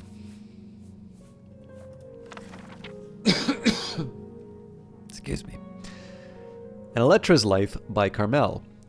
It is a strange life that I have chosen here amongst the beasts of these Shivering Isles. These Elytra, a most gentle creature if there ever were a gentle creature. They have welcomed me among their own brood as one of their own. I made my life and home in their tunnels as if they were my own humble cabin, and indeed, I have been invited into their warm family unit. Excuse me. Many who encounter the Elytra are initially set to unrest by their appearance. Their size alone is sufficient to unsettle most of the humanoid races. The enlarged thorax can grow to be as large as a human male and nearly a full span in girth. When I first encountered my insectoid friends, I believed the enlarged thorax to be a method to manufacture the ichor that is vital to the lives of the Elytra. In truth, the thorax is the precious womb where other noble lives begin. However, one cannot discount the significance of the ichor that gathers in the spike near the base of the thorax. This precious substance emits a smell that most will describe as acidic and sour, although I find it to be a delight. The ichor serves as the most brilliant purpose of the Elytra. It is used to paralyze living tissue of other creatures, rendering them unable to resist the advances of the Elytra. Here is where the true brilliance takes place. When choosing a suitable host, the Elytra will impose itself on the creature. Any creature that draws breath seems to be biologically suitable for this purpose. I myself have witnessed Elytra matrons who choose creatures that range from simple wolves to a brilliant Khajiit alchemist. Each time the host is chosen carefully. Oh, I know that the superstitious farmers of the Isles will say that the Elytra will attack any creature, but after what I've seen, I know that they approach each host with the utmost care. The host is injected with, and their body becomes enriched with the flowing sweetness of the ichor. They relax and quickly expire as the magical nature of the Elytra's sting takes hold and hold of the host in its gentle grasp. After the host moves on, the Elytra nests its eggs in the still warm shell of the host. There the eggs warm and grow over a period of mere days, feeding on the giving flesh of the host. Soon after, the hatchlings emerge and stumble forward into the world.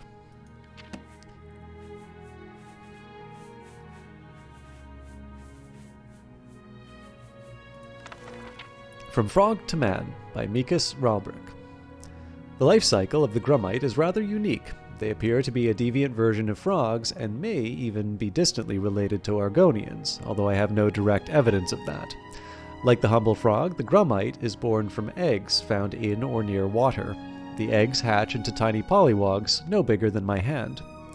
The polywog grows quickly, and inside of a few weeks grows limbs and changes into the amphibious balawog. The balawog will live for up to 2 years, growing to be larger than a man in both length and weight. Eventually, the adult balawog will feel the urge to seek out deep water and bury itself in the mud. It hibernates there for many months, gestating into a Grummite. I have been unable to determine the exact time of gestation. The Grummite emerges from the mud fully grown.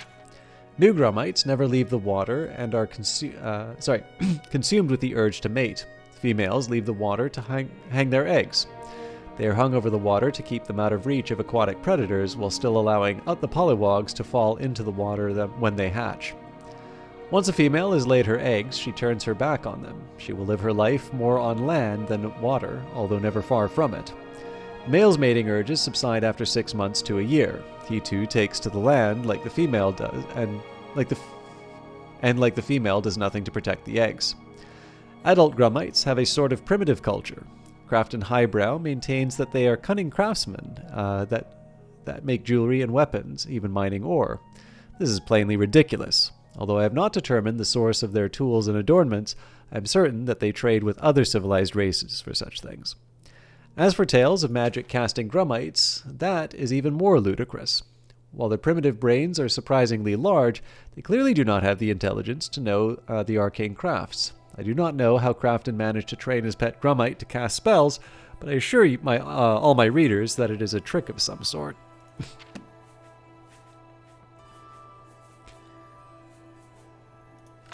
Myths of Shayagorath by Maimofanus. Shayagorath invents music. In the earliest days, in a time when the world was still raw, Sheogorath decided to walk among the mortals. He donned his guise of gentleman with a cane and moved from place to place without being recognized. After 11 days and 11 nights, Sheogorath decided that life among mortals was even more boring than his otherworldly existence. "What can I do to make their lives more interesting?" he said to himself. At that same moment, a young woman nearby commented wistfully to herself, "The sounds of the birds are so beautiful." Sheogorath silently agreed with her. Mortals could not make the beautiful and inspired calls of birds. Their voices were wretched and mundane. He could not change the nature of mortals, for that was the purview of other Daedra princes. However, he could give them tools to make beautiful sounds. Sheogorath took hold of the petulant woman and ripped her asunder. From her tendons he made lutes. From her skull and arm bones he made a drum. From her bones he made flutes. He presented these gifts to the mortals, and thus music was born. Sheogorath and King Leander. King Leander was known to be an exceedingly rational man. He lived in a palace that was a small, simple structure, unadorned with art and ugly to look upon. "I do not need more than this," he would say. "Why spend my gold on such luxuries when I can spend it on my armies or on great public works?" His kingdom prospered under his sensible rule. However, the people did not always share in the king's sense of practicality. They would build houses that were beautiful to look upon, although not necessarily very practical. They devoted time and energy to works of art. They would celebrate events with lavish festivals. In general, they were quite happy. King Leander was disappointed that more of them did not follow his example and lead frugal, sensible lives. He brooded on this for many years. Finally, he decided that his subjects simply didn't understand how much more they could accomplish if they didn't waste time on those frivolous activities. Perhaps, he reasoned, they just needed more examples. The king decreed that all new buildings must be simple, unadorned, with no larger than was necessary for their function. The people were not happy about this, but they liked their king and respected the new law. In a few short years, there were more plain buildings than ornate ones. The citizens used the money saved to make and buy even more lavish art and hold even more excessive celebrations. Once again, King Leander decided to provide them a new strict example of how beneficial it would be to use their time and resources for more practical purposes. He banned all works of art in the city. The people were quite put out by this, but they knew that their king was doing what he thought was best for them. However, human nature is not so easily denied. In a few more years, the city was filled with plain, simple buildings and devoid of any sort of art. However, people had now even more money and time to devote to their parties and festivals. With a heavy heart, King Leander decided that the people were to be treated like children. And like all children, they needed rules and discipline laid down by great figures of authority to make them understand what was truly important in life. He decreed that there should be no revelry in the city. Singing, dancing, and music were all banned. Even food and drink were limited to water and simple foodstuffs. The people had enough. Revolt was out of the question since King Leander had a very well-trained and equipped army. They visited the shrines and temples in droves, praying to all the gods, and even some to the Daedric princes, that King Leander would revoke these new oppressive laws. Sheogorath heard their pleas and decided to visit King Leander. He appeared to the king in his dreams as a field of flowers, each with arms instead of petals, and the face of the mad god in the center. "I am Lord of the Creative and the Lord of the Deranged. Since you have no use for my gifts of creativity, I've decided to bless you with an abundance of my other gift." From that day forward, every child born in the city was born into madness. Since infants do not reveal illnesses of the mind, it was several years before this was realized. The king's own son was among the victims suffering from seizures and delusions. Yet King Leander refused to change his ways. When his son Glint was 12 years old, he stabbed his father while Leander was sleeping. With his dying breath, King Leander asked, "Why?"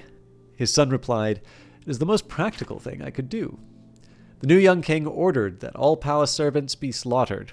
He ordered a grand festival to celebrate his new reign and the repeal of Leander's laws. He served the crowds a stew made of the carcasses of the palace servants. He ordered the east-facing walls of every building painted red and the west-facing walls painted in stripes. He decreed that all citizens wear ornate masks on the backs of their heads, and then he burned down the palace and began construction of a new one. In the new palace, the young king ordered his personal chambers not to have any doors for fear that small woodland creatures would attack him.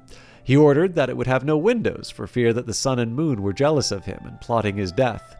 And thus ended the line of King Leander. The people of the city returned to their grand works of art and raucous celebrations. They talked and acted as if they had still had a living king, and even kept up the palace, using it to house and care their mad children.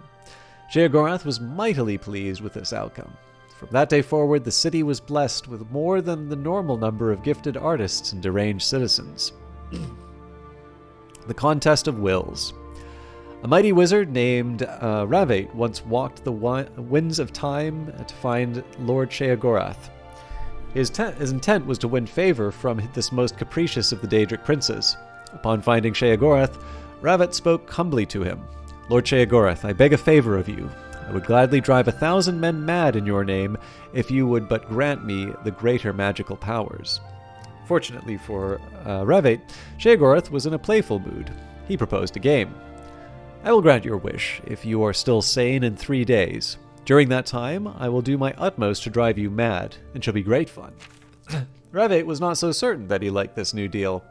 He'd been really looking forward to driving 1,000 men mad. "Lord Sheogorath, I regret having disturbed you with my shallow, selfish request. I withdraw my unfortunate plea and will humbly leave this place." Sheogorath just laughed. "Too late, mighty Ravate. The game is afoot, and you must play." Ravate fled, only to find that all exits from the Daedric realm were now sealed.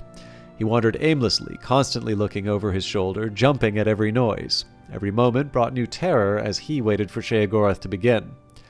After 3 days, Ravate was convinced that every plant and animal was a tool of Sheogorath. He hadn't eaten or drunk for fear that Sheogorath had poisoned the food or drink. He hadn't slept for fear that Sheogorath invading his dreams, which was foolish, as dreams are the domain of Vermina. May she grant us restful sleep. It was then that Sheogorath appeared to him. Ravate cried out, "You've set the whole world to watching me. Every creature and plant is doing your bidding to drive me mad." Sheogorath replied, "Actually, I've done nothing. You have driven yourself mad with your fears. Your delusions prove that you are truly deranged, and therefore I win. While you wanted to make 1,000 men mad, I only wanted to break one man's mind, yours." From that day forward, Ravate served Sheogorath's every whim. Whenever daring travelers try to approach Sheogorath, Ravate warns them, "Sheogorath is already inside each of us. You have already lost."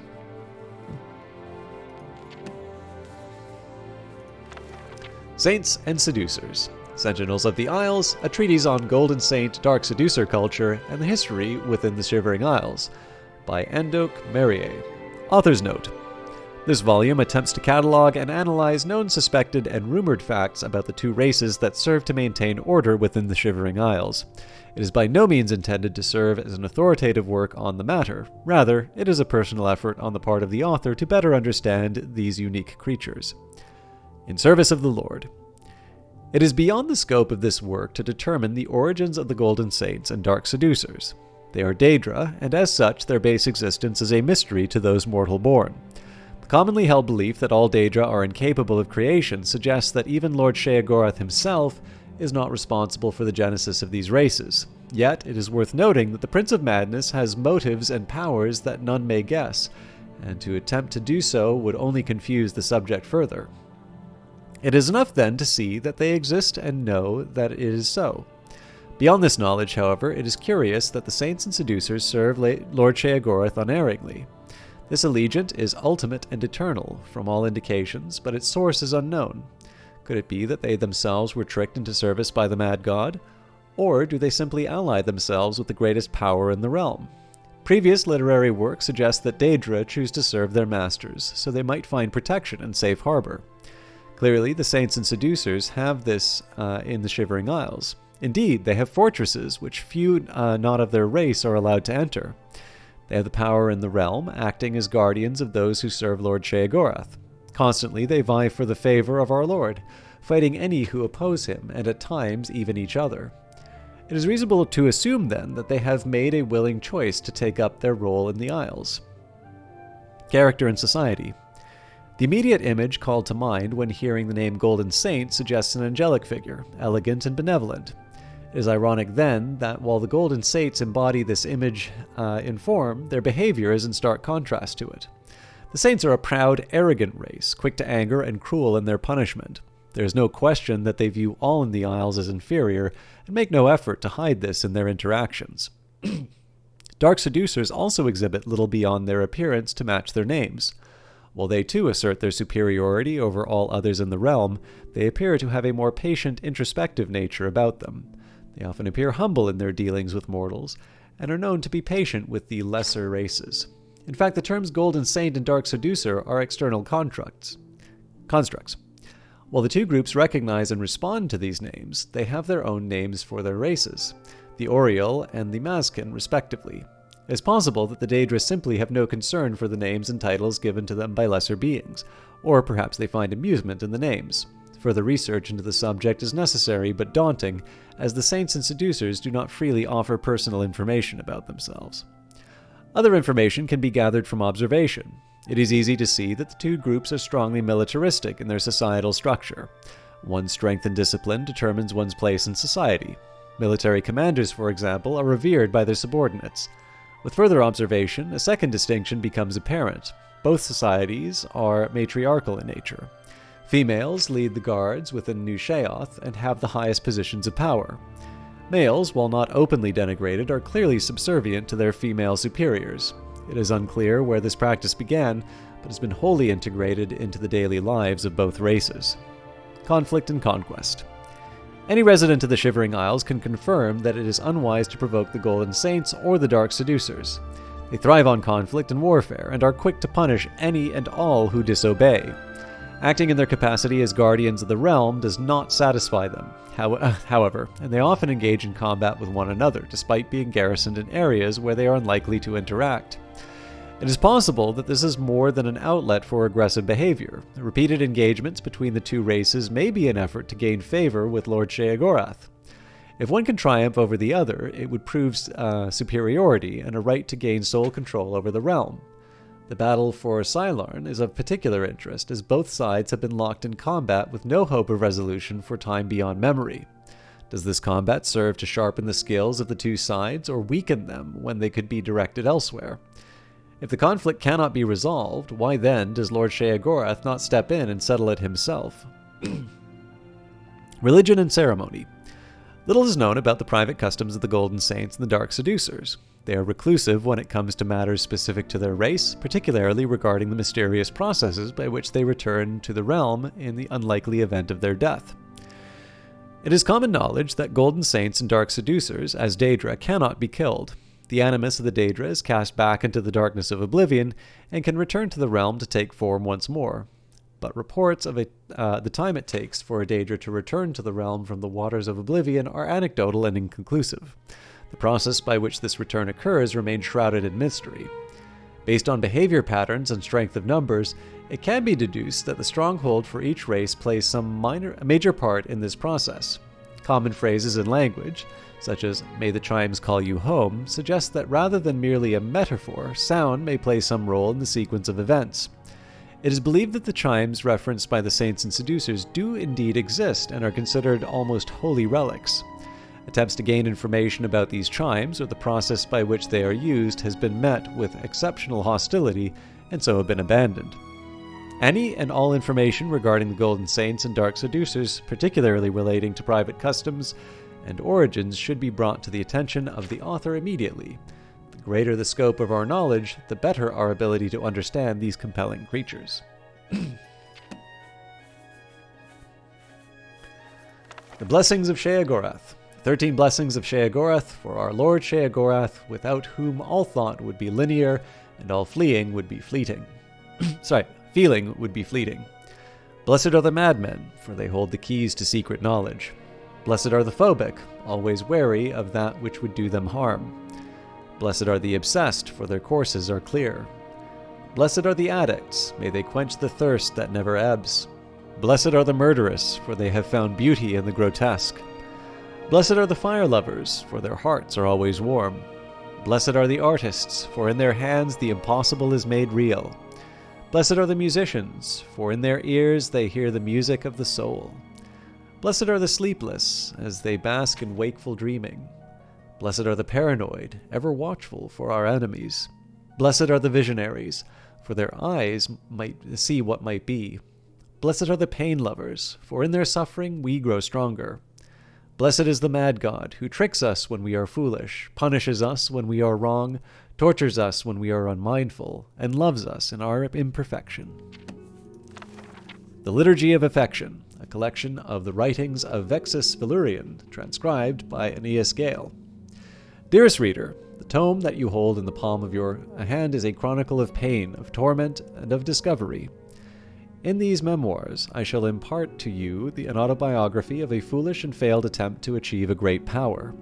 Walk with me as I break the bonds of propriety, throw off the restraints of the ancient laws of the arcane, and cast aside the bonds of magical ethics. For contained herein, you shall find the dying words of Vexus Valurian. Let it be known to you, loyal reader, that I remain until my dying moment a student of Magicka. But no typical apprentice am I. I am one who has forged a unique path to a deeper understanding of the mechanics of Magicka. Through the infliction of destruction magic upon my own flesh, I have accomplished more than any student before me has. It is by that folly that I come to you now, lucid as ever, fully alert in my faculties and acutely cognizant of the sacrifices that I have made in my quest. I have long since lost the capacity to feel any physical sensation beyond absolute agony. I become so accustomed to it, so detached from the feeling, that to me pain is simply always there. You do not think the air around you is a sensation, do you? How is it, you ask, that I came to be what I am? It began innocently enough. I was once a healer, one of the most promising students of the temple. Which one? It doesn't matter. I was eventually expelled. Fools. You see, we had a number of patients interned in our humble sanctuary who had been infected with the red fever. My attempts to use the magical arts to turn the disease on itself were less than successful in their early stages. For trying out to find a cure, I was cast out. It was not long after my exile that I discovered the means to eradicate infection, using the destructive energies of Magicka. In my explorations of the School of Destruction, I discovered that by pulling the elemental energies through my own body, I was able to increase the raw output of energy. From the experience of a lightning bolt surging through my own body, I was able to deepen my understanding of the raw forces of Magicka. At first, the pain was bearable. I directed only a minor amount of the energy back in towards myself. I learned to couple the destruction with the restorative energies. It helped to abate the damage done to my body, but did nothing to stop the pain itself. As my tolerance for the pain increased, I began to channel more and more through my own body. My understanding of destruction outgrew my knowledge of restoration. While it could lessen the damage, it still could not stop it. My skin became charred and blackened. It dried, flaked off, and cracked. I stunk of cooked meat, but I could not resist the draw of more and more energy. I became like a skooma fiend of the worst sort. I no longer used magic for any practical purpose. I simply sought out more and more energy. I relished the pain, anticipated the moment when the energy and the pain would wash over me as one, freezing my flesh, burning it beyond recognition. My skin became a network of scars, sores, lesions, and burns. But it was never enough. Never. I needed more. More pain, more power. I lost my sight. My eyes melted into boiling pools of vitreous humor, so hot that they left streaks of blistered skin as they ran down my face like burning tears. My right hand froze solid and shattered into 1,000 pieces when I carelessly bashed it against a door jamb in terror. Once I realized what had happened, the bones of both my legs shattered outward like broken glass, shredding the flesh and muscle surrounding them.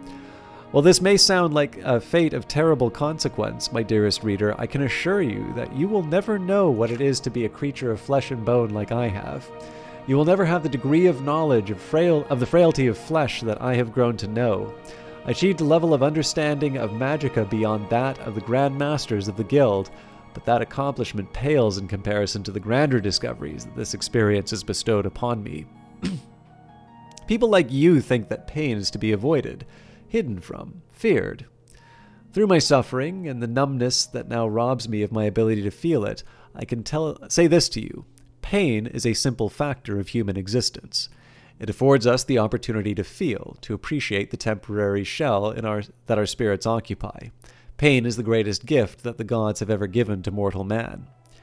And now, as I tell you the story by way of a scribe, I am a stump of a man, wrapped in seeping bandages, never to know pleasure again. Even still, I have but one message to impart to you. Embrace what you are. Glory to Lord Shayagorath, for he has opened my eyes.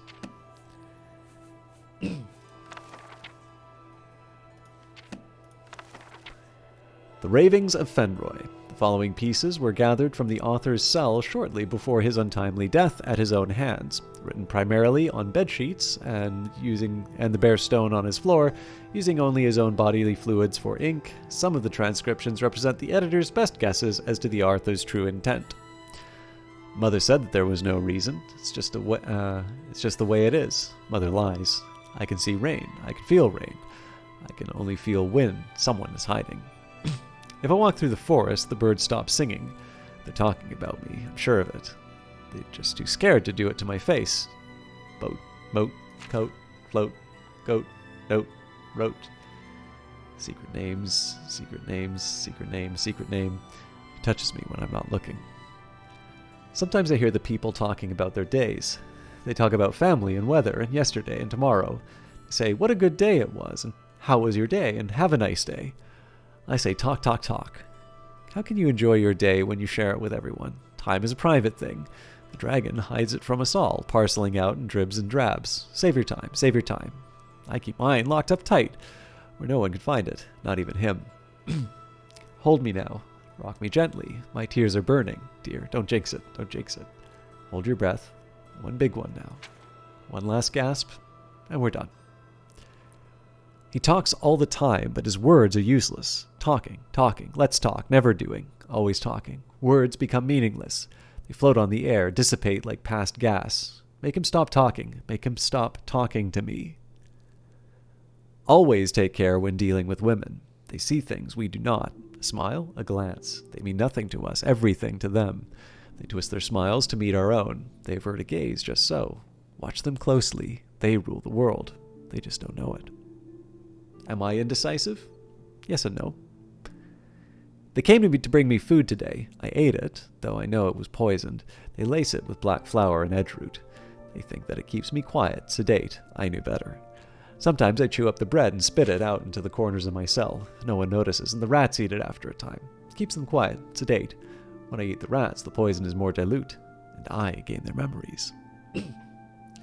I don't believe it's fair that I'm forced to deal with the stupid, or the obtuse, or the pedantic.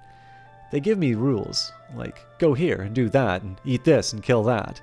They don't know that I know their names. Eventually I'll get them, and I'll make the rules. Just you wait and see. Good gods come and go, but all lords eventually fall. A god can wake up mortal. If I learn from my mistakes, will I eventually stop making them? Is there a balance I can achieve, a perfect harmony with myself? Shall I seek that point where there are no more mistakes to be made, all the lessons learned? When that happens, do we die? Do we become gods? Do gods even want us? Maybe all dogs go outside deliberately. Maybe a decision gets overly deliberate. Might a dream grow overly demented? Who knows? He knows. He knows. Stories are for children and dreamers. Poetry is for weaklings and madmen. Epics glorify the vile and vilify the glorious. Read minds, not words. I think it's time to go. He's still in my head, but I think he might leave if I'm quiet. Shh. Shh.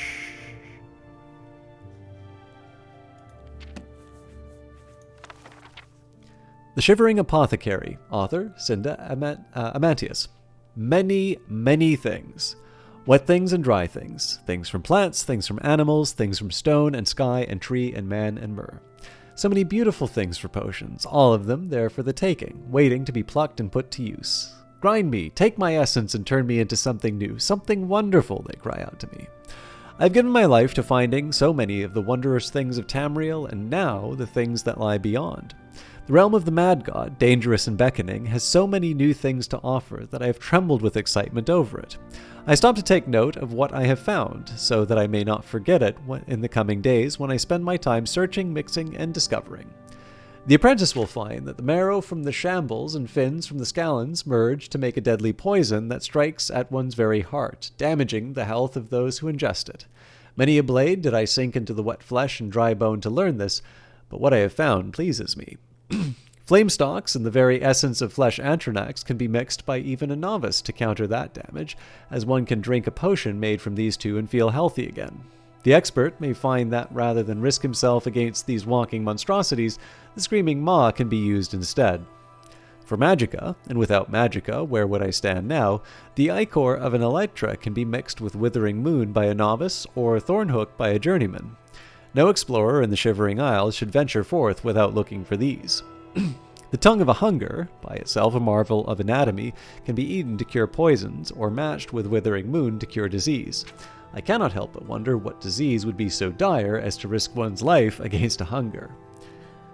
I've been most pleased to find that to the expert alchemist, rot scale and worm's head caps can be mixed to paralyze one's enemies. This has proven most useful in extracting ingredients from the Isle's less cordial residents. Finally, zealotry.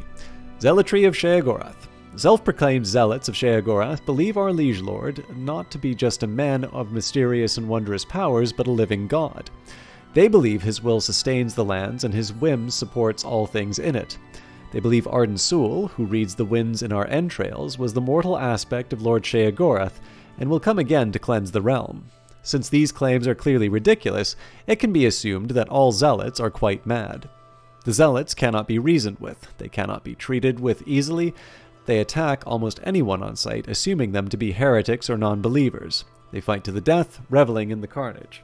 The reader might ask, then how does one join the zealots? After much research, I discovered that zealots sneak into settled areas and leave sets of robes behind. Anyone inclined towards zealotry can don these robes and approach the zealot safely. It is said that zealot leaders can see the true heart of a supplicant, even if he wears the robes, and will slay any false supplicants. Even then, the zealots have painful rituals meant to prove their fealty to Shayagorath. Only the most devout supplicants are accepted into their ranks. Those who fail these tests are put to death. Once a supplicant is accepted as a zealot, he is taught ceremonies and sorcerer's secrets. The best known of these is summoning flesh Anternaks to do their bidding. These powerful creatures are formidable foes. It's a lot of reading. Sorry about that. But I actually find a lot of that really interesting.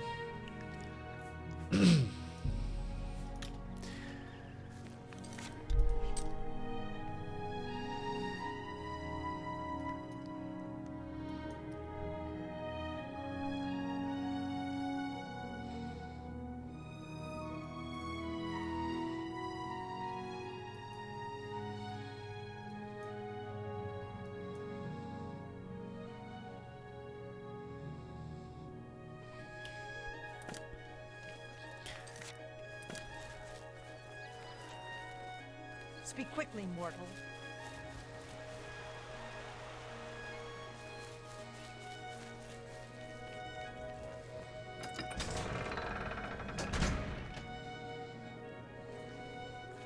I've got fresh sticks. Guaranteed no leaves.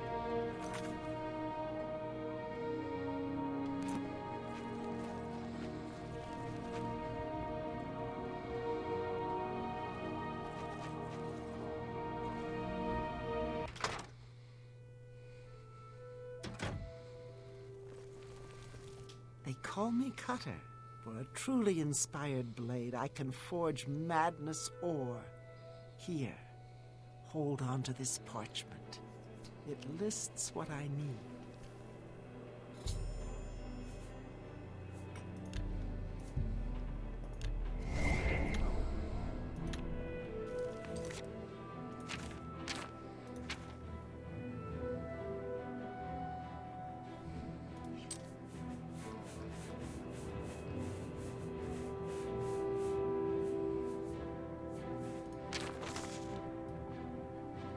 Madness Armor. I, Cutter, Mastersmith of New Sheoth, by tradition and sacred pledge to my deceased mentor, must forge weapons and armor for any hero who brings me Madness ore.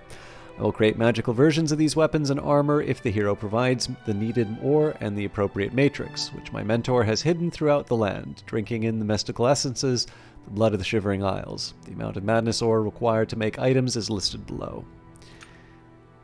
And again, 2, 7, 9, 12, 14, 16.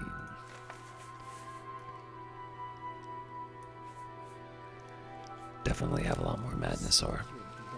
Deep into the flesh of you remain faithful. That is good. I will cut your throat if you visit that other smith.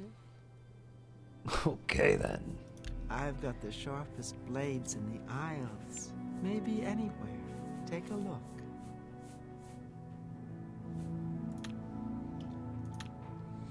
See you. I wonder if that's going to be Costco's new motto.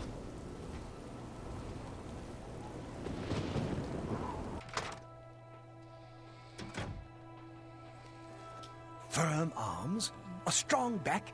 Yes, you'll do nicely. It's a shame. Time will ravage you, destroy you, wither you. But there are alternatives. Time need not slow you. Tell me, have you ever considered placing yourself on display? On display? Oh, yes. You see, I am a student of chronomancy, the magic of time alteration.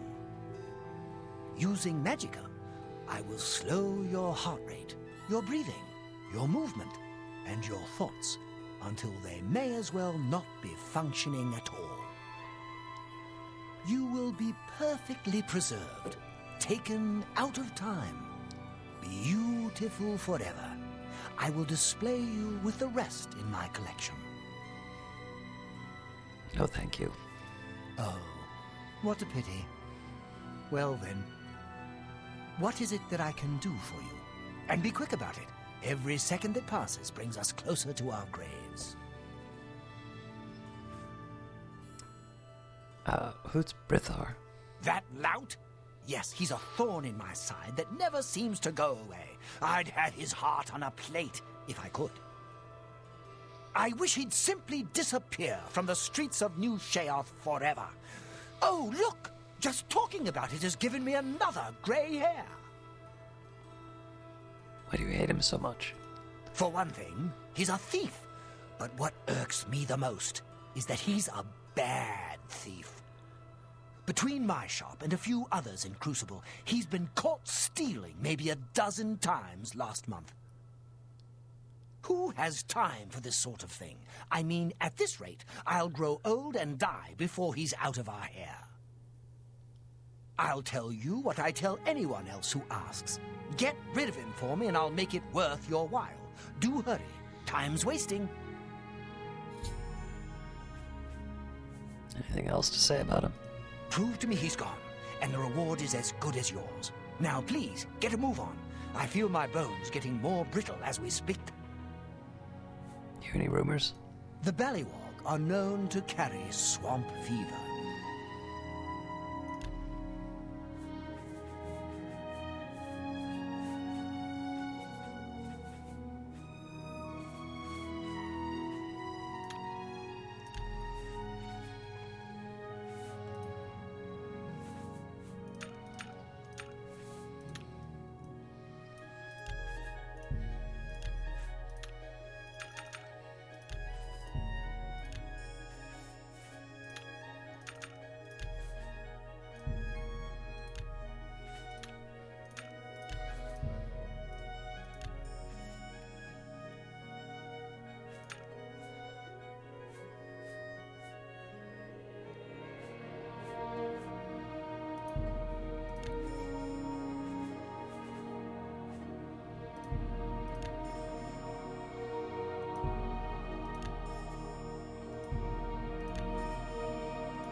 come back soon.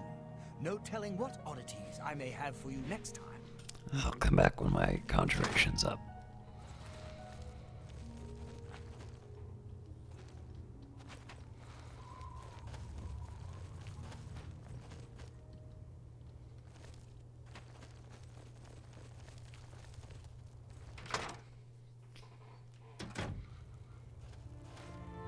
So much to gather, so little time. Perhaps you can help. You might help against the coming storm. Tell me more about this storm. It's coming. I think I'm the only one who sees it, though, and I'm going to be ready. Oh, yes, I'll be ready. Ready? That's right. I've been stockpiling supplies, things I'll need to ride it out, or survive when they come for me. What kind of supplies are you looking for? I've been gathering things for quite a while, but there are still a few I'm missing. Perhaps you'd bring them to me. I still need the Amulet of Disintegration, the Ring of Desiccation, and, of course, the Calming Pants. Must have the Calming Pants. Bring these to me, and I will reward you well. Ajazda has many, many things. Tell me more about this coming storm. Something big is coming. The end of it all. And I'm going to be ready. What are those supplies again? Let me know when you've found what I need. Please, look. Buy. Something here might save you when the end comes.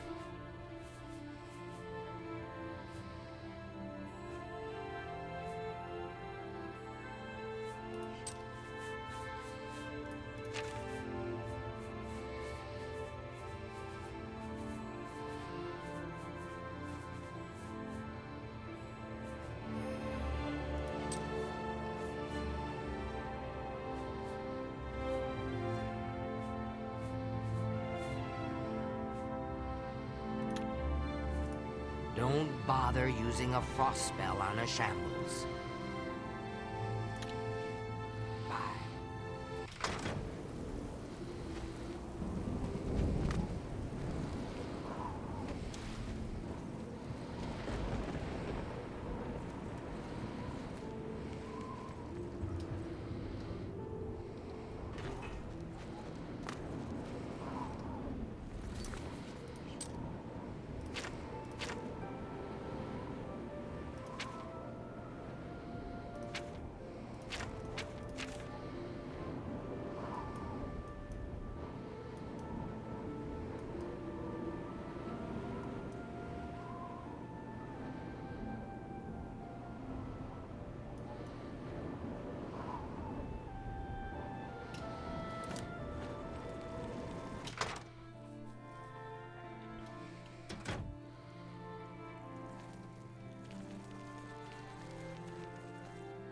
Yeah, sickly Bernice, proprietor.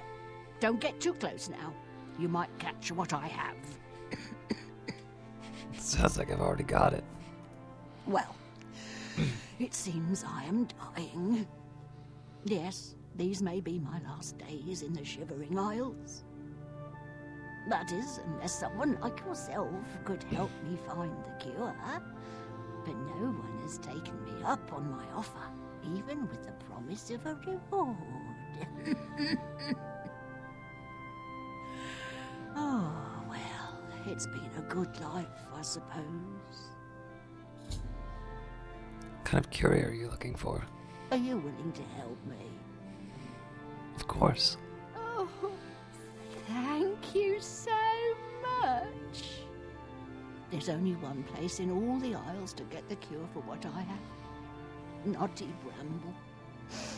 I'll mark it on your map. There, on the lowest level of the place, is a pool containing the cure. Aqua Nostrum. Legend has it that it bubbles up from around an old statue. Bring me back the remedy, and I will reward you well. Here, Take this special flask to collect the Aqua Nostrum. Tell me more about the cure. I see the flask is still empty. Ooh, nothing to do now but await my cold, lonely death. Oh, come on, I haven't even come out yet. Tell me more about the Aqua Nostrum. Oh yes, it's the miracle remedy for any disease. I was told about this wonderful solution by a recent patron of my establishment. He said if I let him stay for free, he'd tell me how to cure my sickness. How fortuitous. Apparently it only exists at the bottom of Knotty Ramp. Oh, well. So close, yet so far. Hear any other rumors? The workers in Felmore aren't too happy with Sindanwe. Got any Good sweet food rolls? helps keep you healthy. For most people, anyway. Doesn't seem to work for me. Hurry. There's no telling how much time I have left.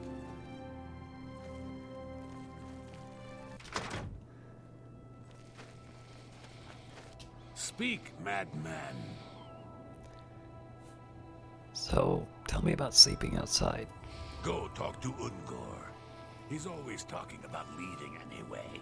Your friend can sleep where Ungor does now. Get him to leave sooner than later, and your friend can sleep sooner than later. Watch it though. Dogs don't like the smell of him.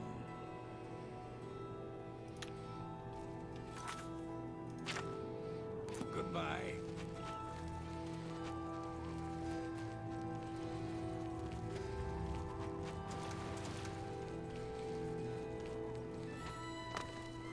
Well, hello there. It's good to see such a well-equipped individual as yourself around these parts. But you look tired. Carrying all that gear will do that to you. I'd be glad to shoulder some of the burden, relieve you of that expensive stuff. Or is there something else I can take from that? I mean, help you with?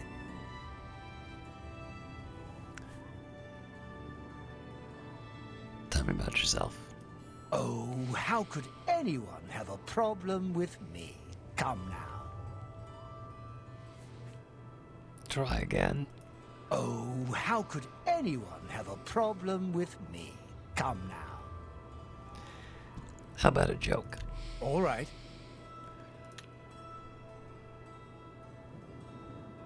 Such adventures! How I envy you. You've got a point.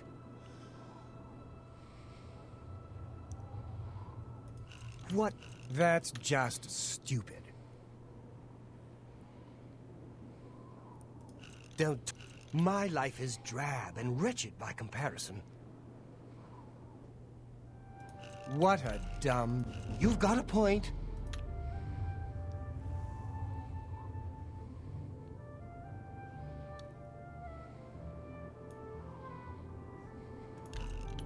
Don't waste your flattery on me. Gracious. You think that's funny? That's amazing. What a dumb joke. Not now. Not later. Not ever. Now, do you want to talk about yourself? I know what people say about me. I'm not completely stupid, you know. It's just that I like to collect things. All sorts of things. Shiny things, valuable things. I can't help myself. My collection is almost complete. All I need are 5 flawless pearls, and I'm done. How hard could that be? You expect me to get him? Beautiful gems, they are. They can be found all over the Shivering Isles, in treasure chests and the like. Excuse me. I have important things to do.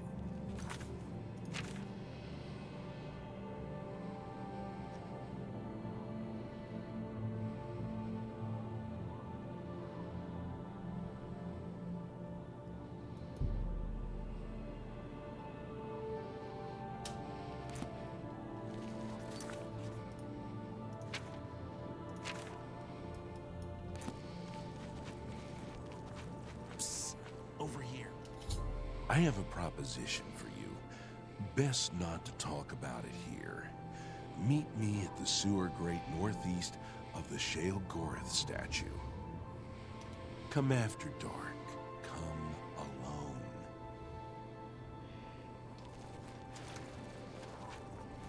Tell the Dane! Tell the Dane! Khan's sky is wealthy! I'll calicrack the Findu. I will! You tear-at it! So, about sleeping outside. Fend no dopidity. Comunse to Ungo. Ungo comunse he no delioratic. That he meant it fine. But Ungo is very delioratic. Oversit me? Ungo comunses he bye-bye. Comunse with Ungo. Are you identifying me? Comunse with Ungo. Different dopidity in Ungo's domitidlu.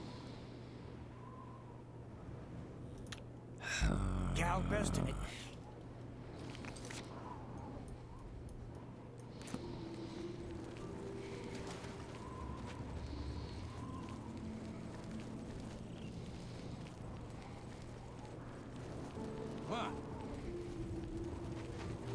How may I serve?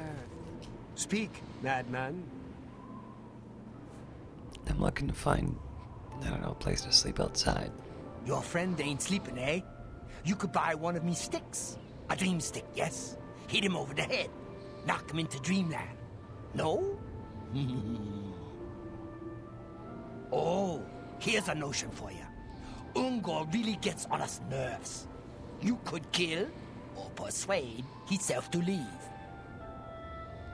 Run him through, or run him out, I mean. Yeah, get rid of him.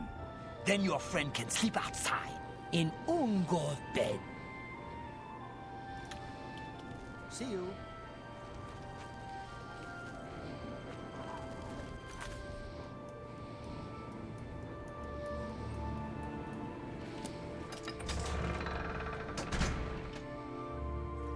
Speak quickly, mortal. Speak, madman. What do you know about the calming pants? Vimian hungry. Wants sweet roll. Vimian like pants. Love sweet roll. I don't have a sweet roll. Vimian hungry. Sweet roll for Vimian. Pants for you.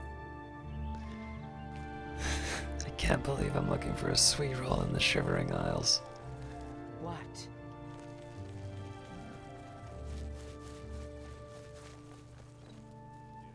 Speak, madman. I suppose I can get you to switch beds, huh? Why would he want to sleep in a bedroll and give me his bed? Sounds queer. I bet it's just another trick to get my head all twisted round. Trade places?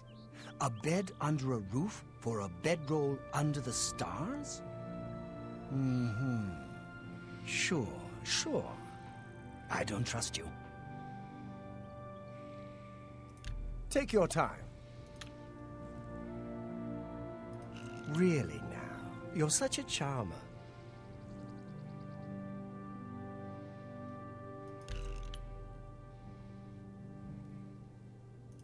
Well, oh, please, you're good. Sure, fine.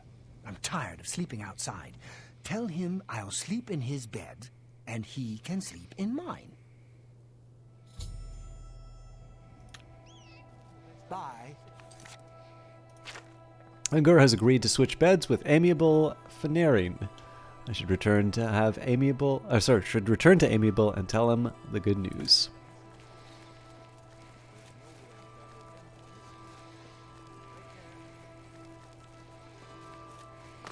Have you found me a safe place outside to sleep yet? I have. You found a place for me to sleep? Outside under the stars, too small to fall and hurt me? Excellent, excellent. Tell me more. You should probably switch with Ungur. Really? And it's a safe place? Not at the bottom of a tall wall? Oh, that's a great idea. That sounds perfect. Well, I guess if he's not afraid of the walls falling on him, he won't care when they do. Can't save everyone, can we? And my reward? Oh yes, my pardons. But what can I give you? Oh, here, take this scroll. I was going to use it when the walls fell on me and I got trapped, but now I don't need it anymore. Any other details? I wouldn't be caught dead at sickly Bernice's, though I imagine her customers might. That's me. Remember, walk lightly and always look up.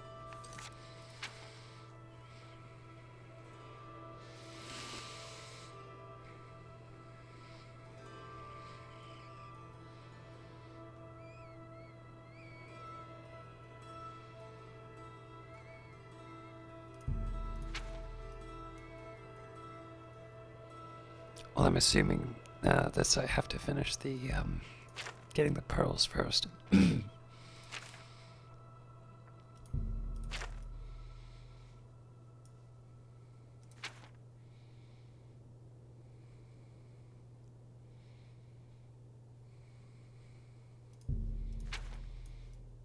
All right. Well, the naughty bramble's on my way to the onto the Zedelian, so.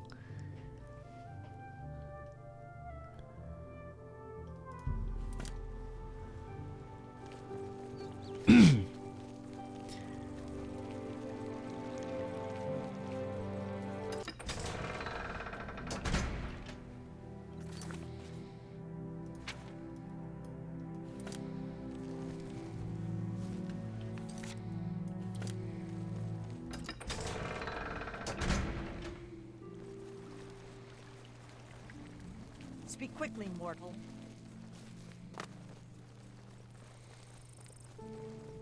Yes?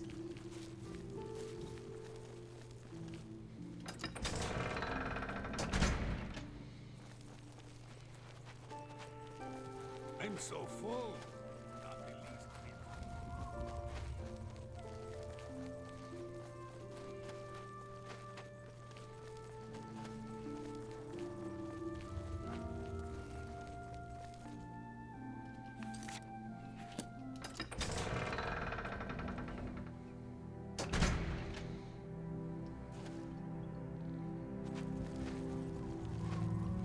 You know, even the miserable place is still pretty good looking.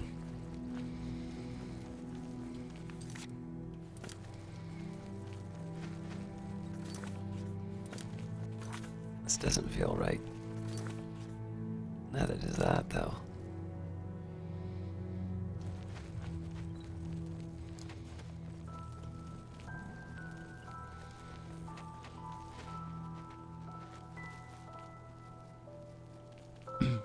Trying to figure out what that is. I don't think it's a flesh Anternak, but...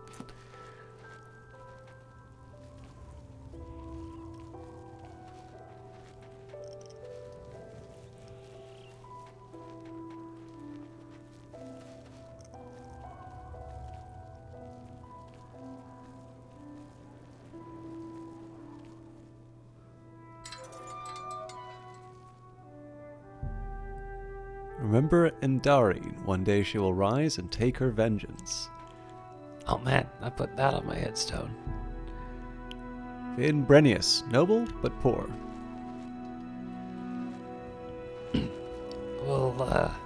We'll visit this again.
so I know I said it a couple of times, but absolute top marks on Shivering Isles for giving me an interesting place with lots of stuff to do.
So I'm not above just checking a few things, but I would like to focus on the task at hand as much as I can.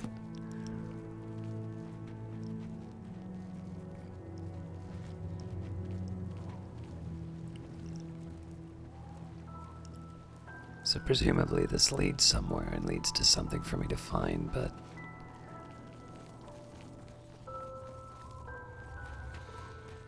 not worth it for now.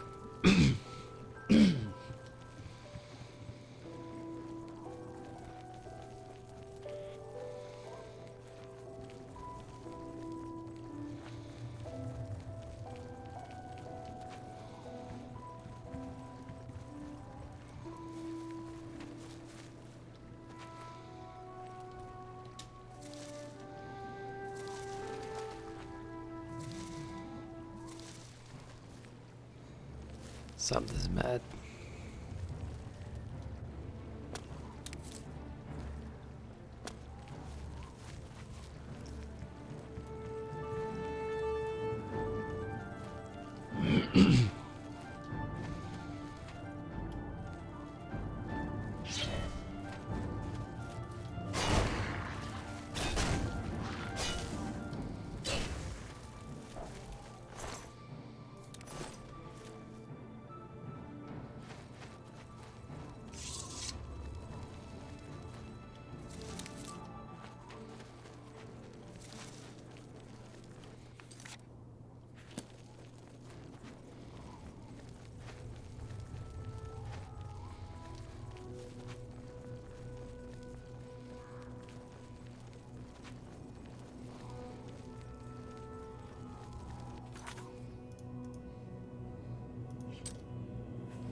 Mad God's blessings.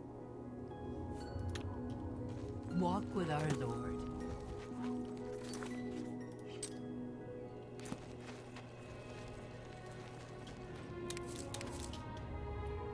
So I should expect to find... Oh.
Ow.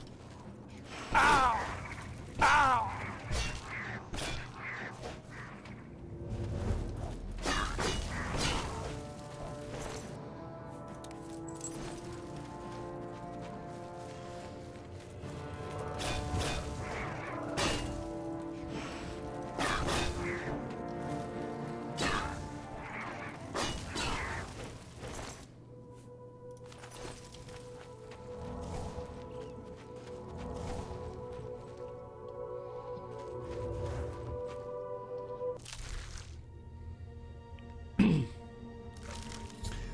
I've entered Knotty Bramble. I should make my way carefully to the pools Sickly Bernice spoke of and recover a sample of the Aqua Nostrum.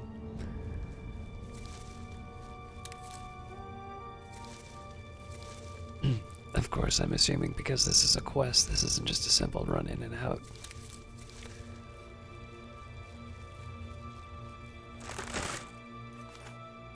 Well, there's my special armor if I want it. Excuse me.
It's been a pretty good run so far, though. We've got a flawless pearl and the amber that we needed.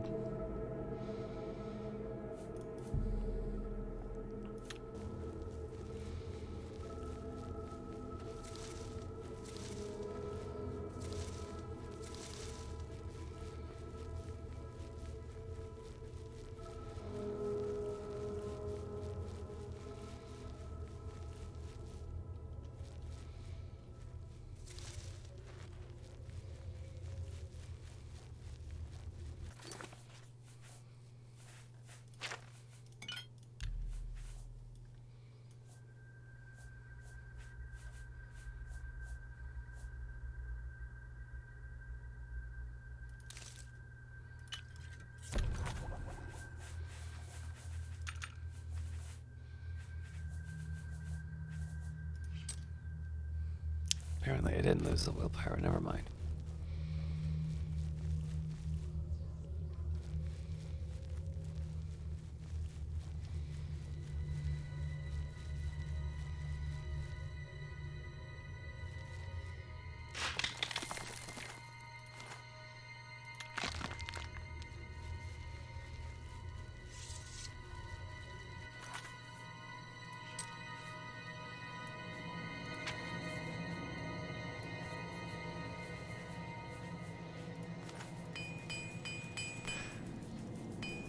I kind of feel like once you're at the point where you only need to carry one hammer, maybe you just don't need to repair your armor. Like, I know why it's not like that, but...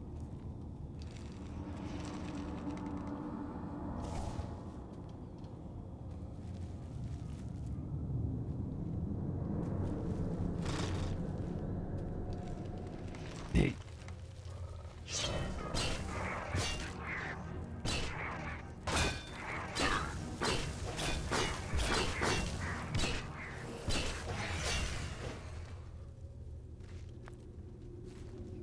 Oh sure, don't trigger for him.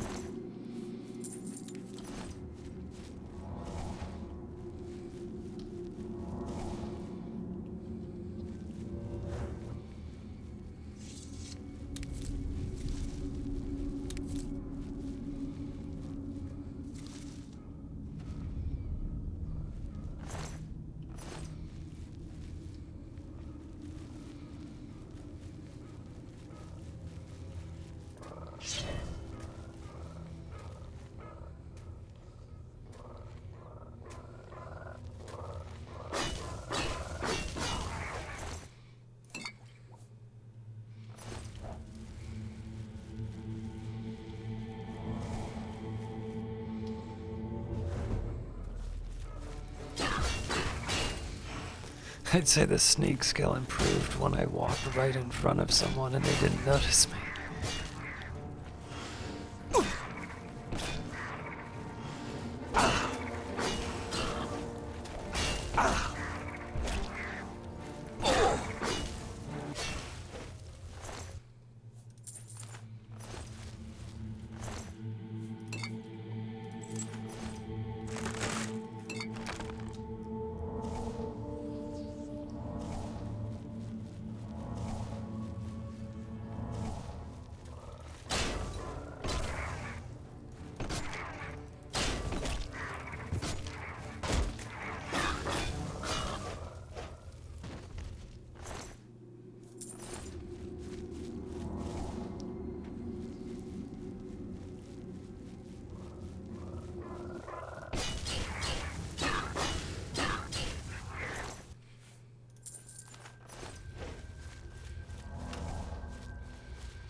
I've arrived at the pool sickly Bernice described. I should get as close as possible to the statue at its center to gather a sample of the Aqua Nostrum.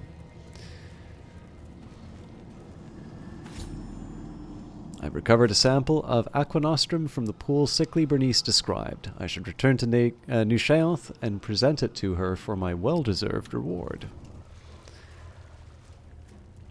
Leave me alone.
Well then, that was a challenge.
I feel like there should be more bodies.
I should probably do a little bit more of an inventory on what all these things do, but I'll work with it.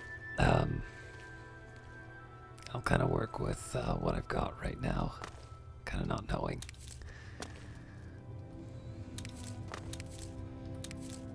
Man, like I said, I'm really, really impressed with this DLC. This is great. Like, this is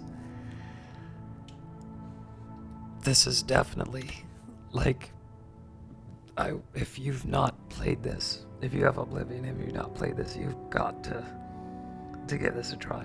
Anyways, I'm done for tonight. I'm sorry I was not 100%, but no crashes. And I'm really enthusiastic about this, so I will see you next week. Thank you very much for watching, and until next time.